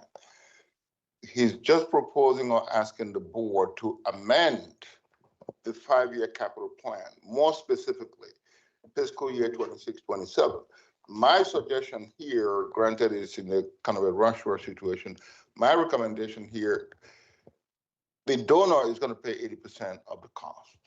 The city is going to bond 20% of the cost. So it's not costing the Board of Education, the district, one penny. I guess the issue here is the use or the authority to use. The board can approve inclusion of this in the board amended capital plan with a condition that before construction, that the board has to have an agreement with the donor as to what the board's right will be. Yeah, so the goal would be that we would create that MOU, memorandum of understanding, that details every aspect of usage to ensure that our youngsters are going to get the first usage, the last usage, any usage that we would like to see. But once again, 8-lane, 6-lane pool, we can bring competitions into Bridgeport and get our youngsters a pool that they really, really need in the district. Again, for more clarity, to me, this is not binding. The board can, at any point in time, say, we don't want to partner with you or whoever the donor is. We don't want you to build a pool in our school facility. And that's the end of it. Before they even do it, before they even do the construction, I'm sorry, George has to come before you with the RFP for you to approve the RFP for the contractor and approve the contractor who is going to be doing the capital improvement, just like he did this evening. These projects are funded by capital budget. However, he still came before you, before the board, to approve these projects. He has to come before the board for you to approve this pool. He's just asking the board to amend potential capital plan. There's no commitment that the city is going to even fund the 20%. I don't know. Or for that case, any capital projects. I mean, there's always the potential of that. So that's just the way I look at it. Ms. Esther Jimenez. Thank you. Actually, Mr. Nicole. Okay. Answer some of my questions. I'm hearing myself echo and it's very distracting. One thing that I did want to mention was that just like Mr. Sokolovic, I was not very keen on getting rid of a baseball diamond. However, I'm looking at the um architect's rendering. There's 2 other baseball diamonds on site. So it's not like we're getting rid of a baseball diamond and the kids will not have a place to play. There's 2 other sites right by the football field. The other thing that I did want to ask, and I think Mr. Nicole kind of hit on it, is that we're gonna have to get the ultimate approval to, just like we did for the playground, to offer or extend the contract to the construction contractor. Yes. So so okay, so I understand completely what you guys are trying to do here and just kind of wanted to know that yes, we are taking something away here, but there's 2 other baseball diamonds. A clarity question really quickly so the intent is that Wakeman Boys and Girls Club, they would run and manage this pool site, but we Central High School students and Bridgeport Public School students would have, or I want to say, first rights. If Wakeman kids they have their own membership and everything, if they wanted to use that pool, would they have to pay? or is that embedded as part of the cost of maintaining the program and the pool? So one of the things of the foundation is that no child should pay to utilize the facility. So Wakeman in turn cannot charge our children to utilize the pool. And then yes, we would have to bring contracts back in front of you. Capital plan is one of those things that, you know, what tonight you're giving me the ability to maneuver and start to put more details and start to build this out more. You know, once again, you know, our timeframes and amount of work that we're trying to do and take on with a small group of folks, it just, we don't have enough bandwidth to you know, be able to move things as fast as we'd like to. But once again, this was a lot of moving parts to put this together. I know the architect was under duress because I said I had to have this before the council meeting. So if we miss putting a logo on or really digging in deeper in terms of how that MOU is going to work. But once again, I need time to sort of work through these details, because if I build this out full scale, I'm not putting something else together that we have to do immediately. This is time. This is a year. This is, you know, time for us to build up and get you all the details and information. And I've got to come in front of you again and get approval. So you can always stop the bus whenever you feel like you're not comfortable. But, you know, without having some sort of commitment, I can't continue to move forward because I have other things that I need to do that are in front of me now. And we really need to let the donor know if we would like to partake in this or not. Thank you. Mr. Medina?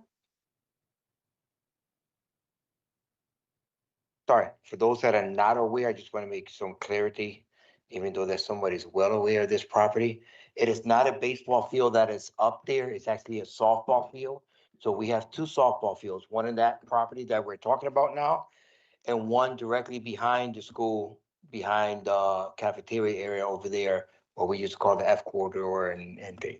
So, and then the big one at the other far corner, that's a baseball field. So there's two softball fields, there's property where I'm believe that it's still being utilized because Central has always been huge on softball, and they have a varsity and a JV team. Has this been spoken to the school at all? We haven't circled back. Once again, I need time to understand if we're going to partake in something or not before we invest the kind of time that's going to be needed to dig through this entire project and process. In the rendition of site plan A and B, I see there is a building that is going to be taking almost doubling from the A to B. And then I see that there's parking spaces also. In rendering A is 40 parking spaces, and rendering B it is 84. Where are those parking spaces that So- they're taking over? Parking remains the same. Obviously, the usage on the weekends does not have an impact to school. During school, obviously, we use the parking spaces. So there's no negative to the parking because of off-hour usage. In terms of the ball fields, once again, those two lower fields need to be turf. It's something that I like to work on. And we feel that we have someone that can come in and help us with that, potentially The baseball financially. and the softball field. Yes, Those two, there's two different fields, softball and baseball.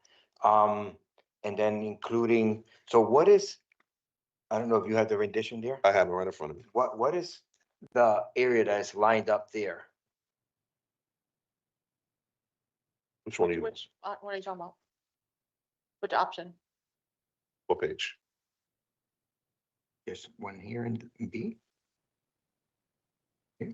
Oh, no, that's like entry space. So promenade, walkway, like, you know, just an entry point. So that'd be concrete. Yep.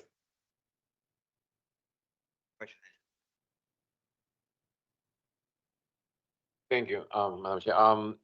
Mr. Garcia, you know, when it's about sport and thing for the kids, I'm agree 100%, but I have some question. Okay. That's a good thing, you know, we always talk about when we're gonna have the pool, and you know, so many times, and this is good. This little land is or space, this belongs to the city or belongs to the BOA? To us. And the way you talk to me, please correct me if I'm wrong, they, the working man is gonna be in charge of, they're gonna be running their, pool? Potentially, we're still working through those details. There have been preliminary discussions that because they have a building right next door, potentially they can be someone that can come in and manage the site. For us to manage the site, once again, that takes staff, that's a FTE, there's several FTEs to run that on the level that we like to, because obviously you want weekend usage, you want evening usage. That's too much for us to manage. We can't afford the FTEs to do all of that. So through endowment and Wakeman or another provider, we can achieve all of that. And why can't it be inside? Why has to be outside? Because I'm asking because when it's inside, it's That's what the donor likes to build, so they feel that, having a pool outdoors, there's some magic to that, so. yeah, because I'm saying that because when it's inside, I believe it's more for, Cost also, it Cost could be more double to the be inside. cost, yep. HVAC for pools are very expensive. We just replaced the HVAC at JFK, was around $2-3 million. So, once you're building a facility like that, you're talking about envelope, you're talking about HVAC, you're talking a whole host of costs that would double this project and probably not make it feasible. And when you say the child, the Bridgeport school gonna attend this, it's gonna be all Bridgeport Public School, All child Bridgeport or- Public Schools. Or any child leaving Bridgeport. Well, on off hours, any child that lives in Bridgeport, right? We want inclusion of every child to have that opportunity. But we will structure our time during the day. We will structure our time in the evening with Lighthouse. We will structure to make sure that everyone has that opportunity. We used to cycle children to Blackham or to JFK. This takes the place of Blackham in that part of town that really needs that. But once again, we're enhancing the site, right? The way I look at our properties is that we have to continually find creative ways to build them up. I feel that Central can become that sports complex that we're looking for. We just did the gym floor there. We have the stadium there. They're redoing the track. There's a couple ball fields down low that can become turf. There's plenty of parking. The solar project can dovetail all into this to help shave off costs for utilities. This is just a beautiful movement if we make it happen. And when these kids are gonna be used in, for May to September, when the school's open, the school's closed in the middle, In terms of usage, you have to use, the time and the date. the children have used our pools, have been bussed in to our pools throughout the day. That's a programming piece that I leave to Dr. Avery and the academic folks. I build it, but we will get max usage out of this. That I can guarantee. Being a Bridgeport kid, this would be something special for these youngsters. And question, who's gonna, I'm very glad they say they're not gonna cost money for education. But everything, sometimes the city come with a little surprise. Oh, who's gonna pay the taxes? That's why we have Are you the attorneys city? to make sure that we create a document that is impenetrable. And we make sure that we cover all of our bases in those documents, whether they're contracts or MOUs. I feel confident. I wouldn't be in front of you if I didn't. I know, Mr. Garcia, and trust me, like I always say, I trust you because I know what you do for Bridgeport Public School, and I know you want the best. Thank you, Madam Chair. Mr. Medina? It says potential field house. So there's been conversations through delegation and others about wanting to bring a field house to Bridgeport. So indoor track, basketball facilities, things like that. Once again, Bridgeport, we lack in a lot of different areas. I think our delegation is doing a tremendous job at trying to be creative in how they bring the funds back to Bridgeport. And field house is something that folks have wanted to do for a very long time. So what I did was, since we had the attention of an architect, we wanted to just put a placeholder there so we could see what it looks like, at scale on the property. That's still a future project that, we may embark on. But, we wanted to put it there, had the opportunity of having an architect that was willing to do it for me and put it to scale. So we had them add that. Okay, so this is only, so the numbers that we're looking at here and everything, the 80%, 20% of capital plan and things like that, this is only for the swimming pool, has nothing to do with that. With that box, Field no, house. nothing with that extra box. Just the pool house with all the amenities that go in that, along with a multi-use room in there. And that's it. And then, we'll work the details of MOUs, contracts, endowments, all of that stuff as we start to work through the project.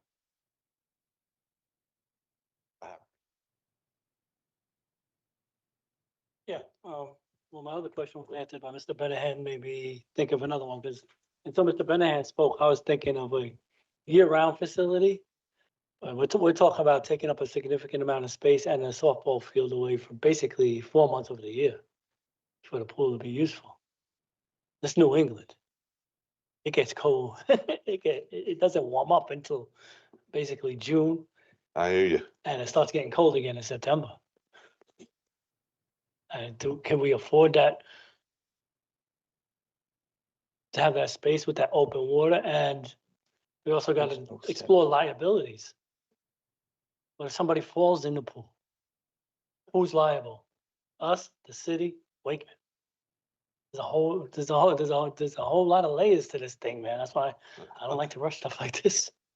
And these are the things that we have to work through. So, once again, every time that we bring something to you guys, obviously make sure that we do our due diligence. We've done our due diligence up until this point. We feel confident that this project is something that can happen in terms of the mechanism of contracts, MOUs, all of that insurance piece. That's when we call folks like Mark and our in-house attorneys to help us develop those documents to ensure that we are safe in terms of how things are used and if there's any liability.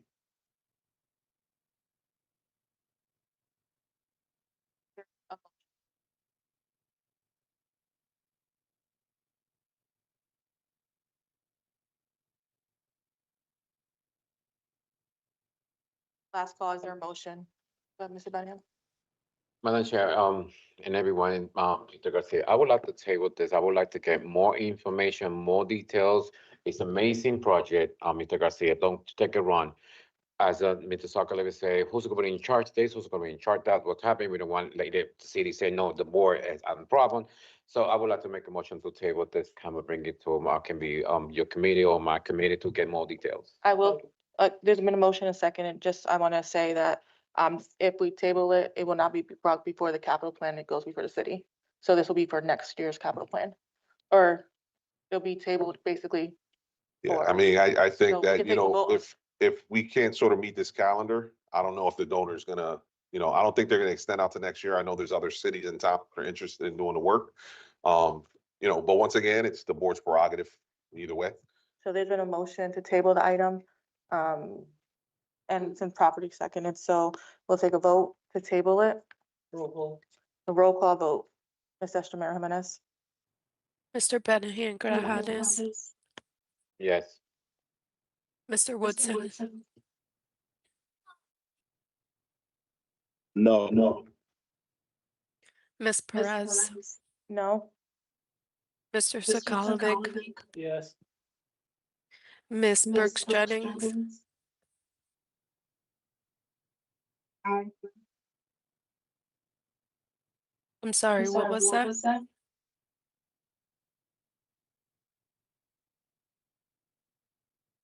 Miss Burks Jennings, was that a yes or no? Yes. Mr. Daniels, Can you all hear me? It's a lot of echo again. It was all good until now. Can you hear me? yes, I can. Yes. I vote no. Mr. Draper, No. Mr. Medina, Yes. Okay, that motion passes.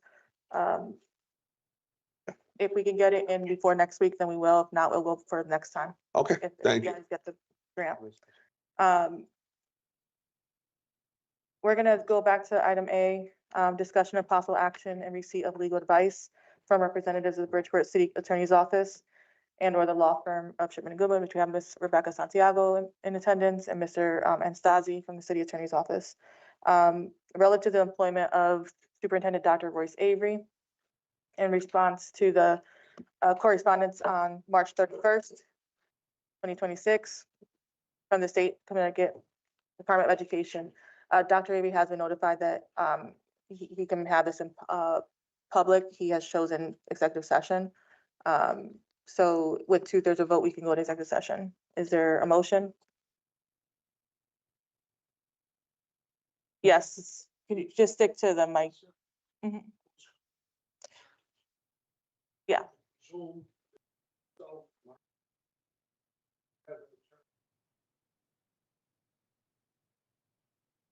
Rebecca Santiago. Mhm. I did say it, Mr. Anastasi.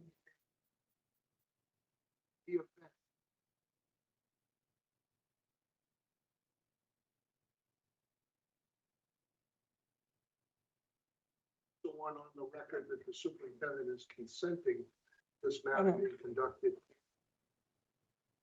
Dr. Avery, can you just say, if Dr. Avery does consent for it to be in Yes. executive session? And he may, be a part of it at, some point if we call him in. And again, Mr. Anastasi and Ms. Santiago will be with us. Is there a motion to go? Motion to go Go into ahead. executive session to discuss legal advice from from legal team. Is there a second? Second by Mr. Medina. We do need, all in favor, say aye. I, Lamont Daniels. Thank you.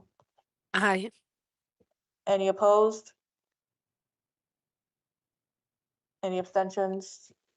All right, we'll go into the session. Those of you online, you have a second link that was sent to you, so you can sign into that and we'll meet you in like 3 minutes.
All right, it is 9:32 and we're back from executive session. We are not taking any actions on anything that was discussed in executive session. So we're gonna move on to our last item of the agenda, approval of the first read of the 2000 administrative series policy. Okay. Huh? Yes. Or You want to start? Yeah, go ahead. Joe, what you got? Yeah, I'm just wondering if it's sufficient to put it back into policy. After the first read, or? Yeah, 'cause there's a couple of things, and plus it's gotta be looked at in conjunction with 3,000, right? And we're gonna do 3,000, and we're gonna have to make sure that they both gel. So, the model policy that you have, we've eliminated the regulations from it. So the contradictions that were there are no longer in the new revised version. And I believe the 3000 series is coming before committee this Yes. week. Yes. But yeah, All right, yeah, there's a couple of things I gotta work through, but I'll get. Oh, sorry. go ahead, Dr. Avery. You ready for me? Yeah, go ahead. Oh, okay. Thank you, Madam Chair. You have before you a series of 2000 policies that's currently in our board policies. I want to bring your attention to the fact that CABE has reviewed all the 2000 policies and has given authority that all policies are correct and accurate. But I want to bring to your attention a couple of the 2000 series. You have a 2000 regulation that I'm going to bring in your packet. You'll see the regulation that was modified by my office regarding that 2000 policy. And then I want to bring to your attention policy number 2113, 2131, and 2151 for considerations for readoption. I would like to take the whole 2000 policy because the 2000 policy does not have the original adoption date on it. So as the board approves these 2000 policies, the date that you approve it would be the date that we will move forward in making sure that the policy is going to be updated from that point on. Again, CABE reviewed all of the 2000 policies and gave recommendation that all of them are accurate. They just don't have an adoption date on them. So again, the only ones that I want to consider, revision is the regulation of 2000 policy. Policy number 2131, that's the assignment and transfer of building administrators. The 2113. 2113. You said 31. And then the job description title, description of the superintendent, which is policy number 2131. And then the other policy is policy 2151. And it's the hiring administrative staff. Nothing really changed in the recommendations from CABE, but there's some clarity in language, a little bit more. You look at, I'm going to take you, if you go to policy 2131, this provides more detail and qualifications and expectations of the superintendent. That policy has not really been updated since 2014. And what CABE and the administrative council, or not administrative council, can't think of the name of the other group that helped CABE with this updated policy. So everything is the same. It's just a lot more clarity for assignment and transferring of building administrators. Our superintendent, this job description of the superintendent, because the role has changed a lot. And it gives you a lot more clarity as a board to make sure that the superintendent is doing exactly what they're supposed to do when it comes to governance. So again, those are the only changes of the whole entire series. And I will be glad to kind of, you have sample, updated policies for your consideration as well. And then when we move to the 3,000 series, we will connect the dots and then we'll bring those anomalies to the board for consideration at the next policy committee.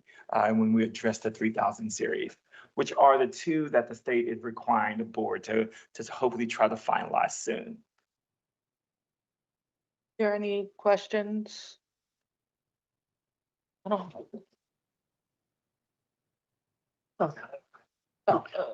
Mr. Medina, go ahead. Make sure, because I got two documents that were presented, that were printed out to me, and I think. So one had a red letter on top that says updated version for approval.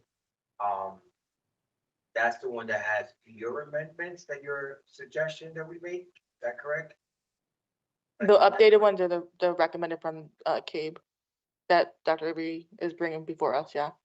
The other item in our portal was the previous policy, so you're comparing the updated versus what's current. I would love to have seen. What I would love to have seen, instead of seeing two documents, is just to see what was added and was subtracted on one document. That way we can make this a speedy process, because right now I'm looking at two documents, trying to compare them. And like I see on 2131A, there's only 4 bullet points, but when I look at 2131A on this so-called updated version for approval, there's 8 bullet points. And so on. It actually keeps on going on to the next page. Yeah, so those are the new updates. And this is just the first read, so this is going back to Yeah, this is the first. committee, correct? Okay, thank you. Madam Chair. Yes, The one I'm not with asking to suspend the bylaw on this one. This is the first. read. Right.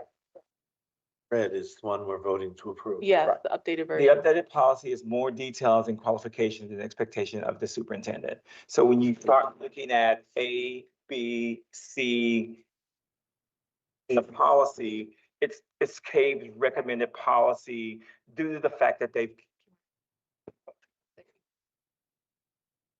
gave more clarity and definition so that you could have a deeper understanding about the job of the superintendent.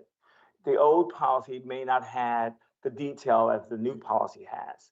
So that's the difference between the two, is giving you a little bit more detail behind the role of the superintendent.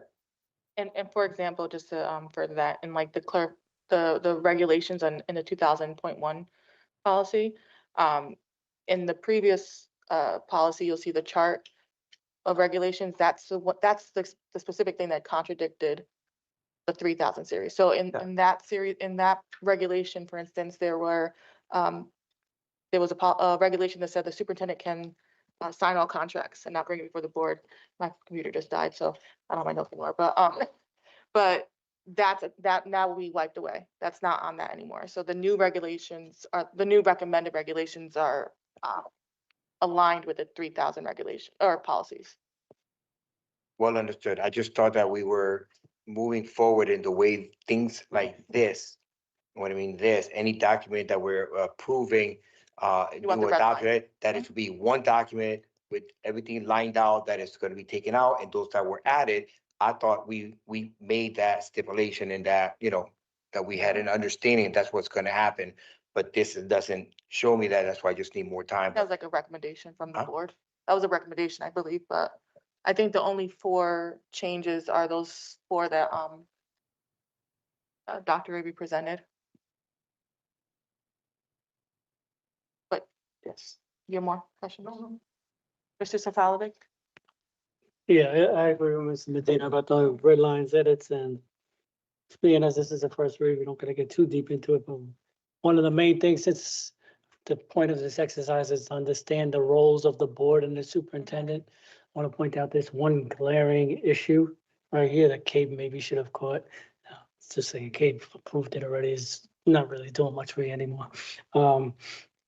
Issue, use of the phrase chief executive officer of the board. The superintendent is the chief executive officer of Bridgeport Public Schools. He has domain and dominion over administration of our schools. He has no dominion and oversight of the board. He is Chief Executive Officer of Bridgeport Public Schools and answerable to the Bridgeport Board of Education. Since we're clarifying roles, I believe that needs to be made abundantly clear for any future boards and any future superintendents. That's it. Which policy that under? 21, 31, okay, got it. thank you. Say it again for everybody. 2131, A. A. Beginning of 2131A, the first thing.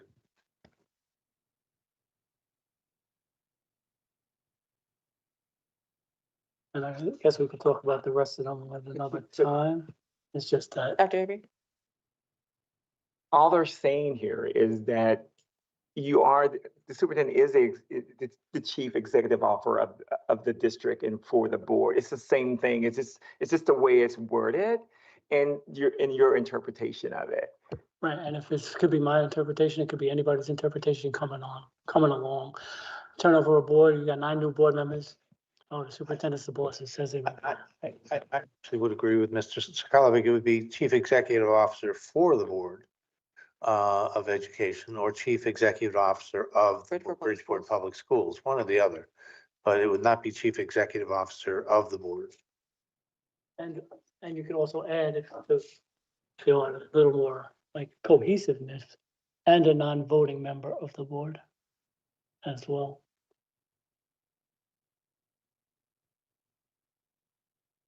I don't think that's Yeah, necessary. I'll do that. Miss Esther, wait, do you have any more? Yeah. Miss Esther Jimenez? Super minor edit, add page numbers, so that when we're straddling the same policy, different pages, we can and referencing them, you know, in terms of discussion, we can actually go to the proper page. Just call it. Yeah, and the thing about this not going through committee is we don't get to cut this up. If we do it now, we make an amendment, then it comes back to the board. And then there's another amendment that has to be made. It's not a finished product, and it's been thoroughly vetted properly, and we could go back and forth. It could be kicked back and forth a couple of times, because right now I'm only Well, pointing before out. the board, because until we discuss the new policy on what a committee looks like, we were advised that we're not supposed to be meeting as a full board in a committee unless that changes, and that's why I brought it before the board, so you guys can all get input on the first read. So, you know, we don't have to go back and forth. And then we Mhm. take it back to committee for more thorough discussion. Yeah, 'Cause and that's the those- point of it. okay, gotcha. So, but we're trying to get all your input now so that when it does go through committee, we already heard your input until we figure out a policy on board input at committees.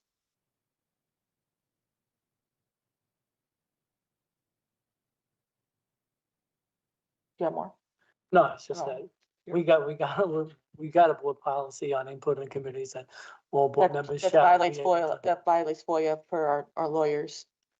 So we don't have to debate that right now. That'll be that's been referred to committee. So you said your recommendation is for it to say for the Bridgeport Public Schools, or what was your language? Yes, girl, as chief executive officer of the Of the Bridgeport Public Schools? Chief Executive Officer of Bridgeport Public Schools, accountable to the board.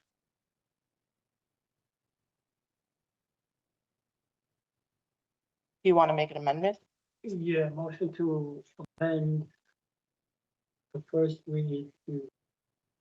Like, you can put your microphone on. Can you repeat all that with your microphone on? Place it with the Chief Executive Officer of Bridgeport Public Schools, accountable to the Board of Ed, board. Is there a second for his amendment? We need your help on the online. Miss Esther?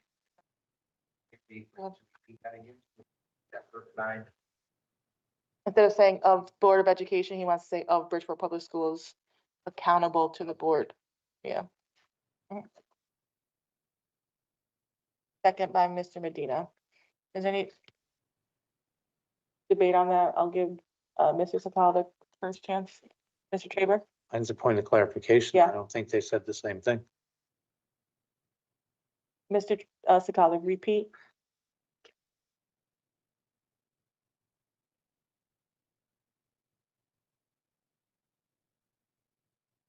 This is for 2131. Yeah, there we go. Replace Chief Executive Officer of the, replace it with Chief Executive Officer of the school district accountable to the board. He just Now you changed just it changed again. it because you said Bridgeport Public Schools earlier. Okay, right. Chief Executive Officer of Bridgeport Public Schools accountable to the board.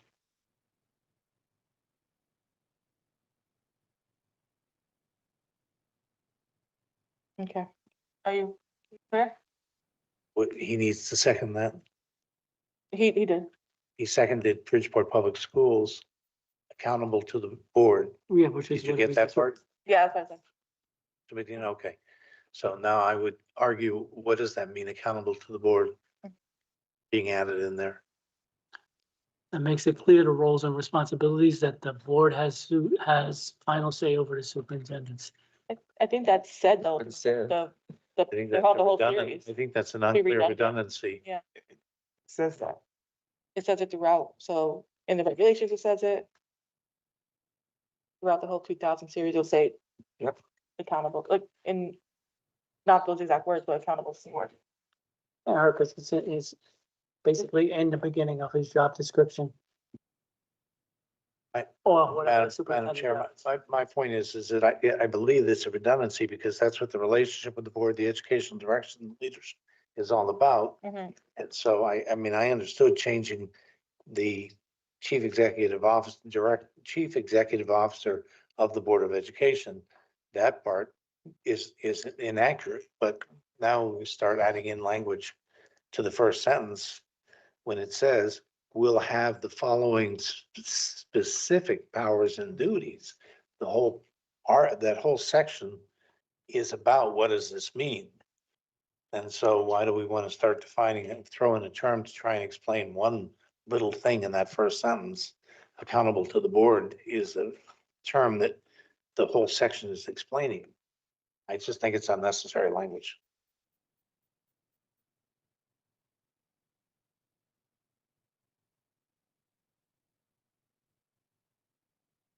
There's a amendment for this policy. Was there ever a motion made? Yeah. Like, oh, wait, the motion, okay, Yeah, right, there's a okay, yeah. motion. So the motion is to amend, 2131A. Is there any further debate? All in favor, say aye. Any opposed? I oppose. I vote Roll- no. We're gonna roll call it, Maritza. Okay. Perfect. Mr. Benahan Grajales, He said pass. pass. Okay. Mr. Woodson, No. Ms. Perez, So no.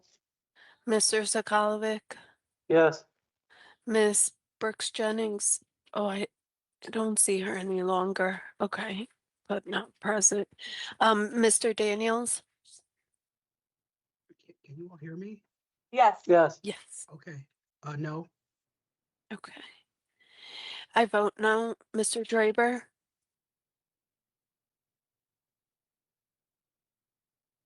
No, Mr. Medina? yes. Okay, the noes have it. Mr. Benahan?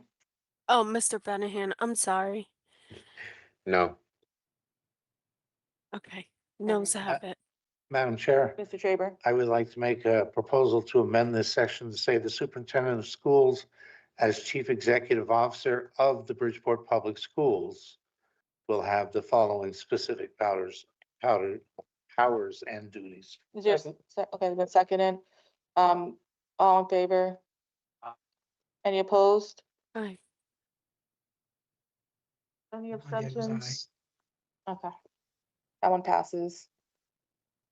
Is there any further amendments for this before it goes back to first read or second read? You know what I mean? You want to send it back? Well, we could always look at committee before it comes back to the board and Mm-hmm. go a little deeper, Okay. but, and then come back with whatever. For those of you not in the committee, if you had any final, recommendations, you could say it now and that way it's on record. Seeing none. Who wants to send it? Okay. Motion to send 2000 series to committee for this further discussion. For further review. Second by Mr. Traber. All in favor to send it back to committee, say aye. Any opposed? Aye. Any, Lamont Daniels, aye. any abstentions? Aye. Thank you, guys. All right, so we'll go back to policy committee. Any Motion to adjourn, Madam Chair? other motions? Motion to adjourn by Mr. Medina, second by Mr. Benahan. All in favor? Aye. See? Any opposed? Meeting will adjourn at 9:53. Thank you all. Have a good night. Thanks.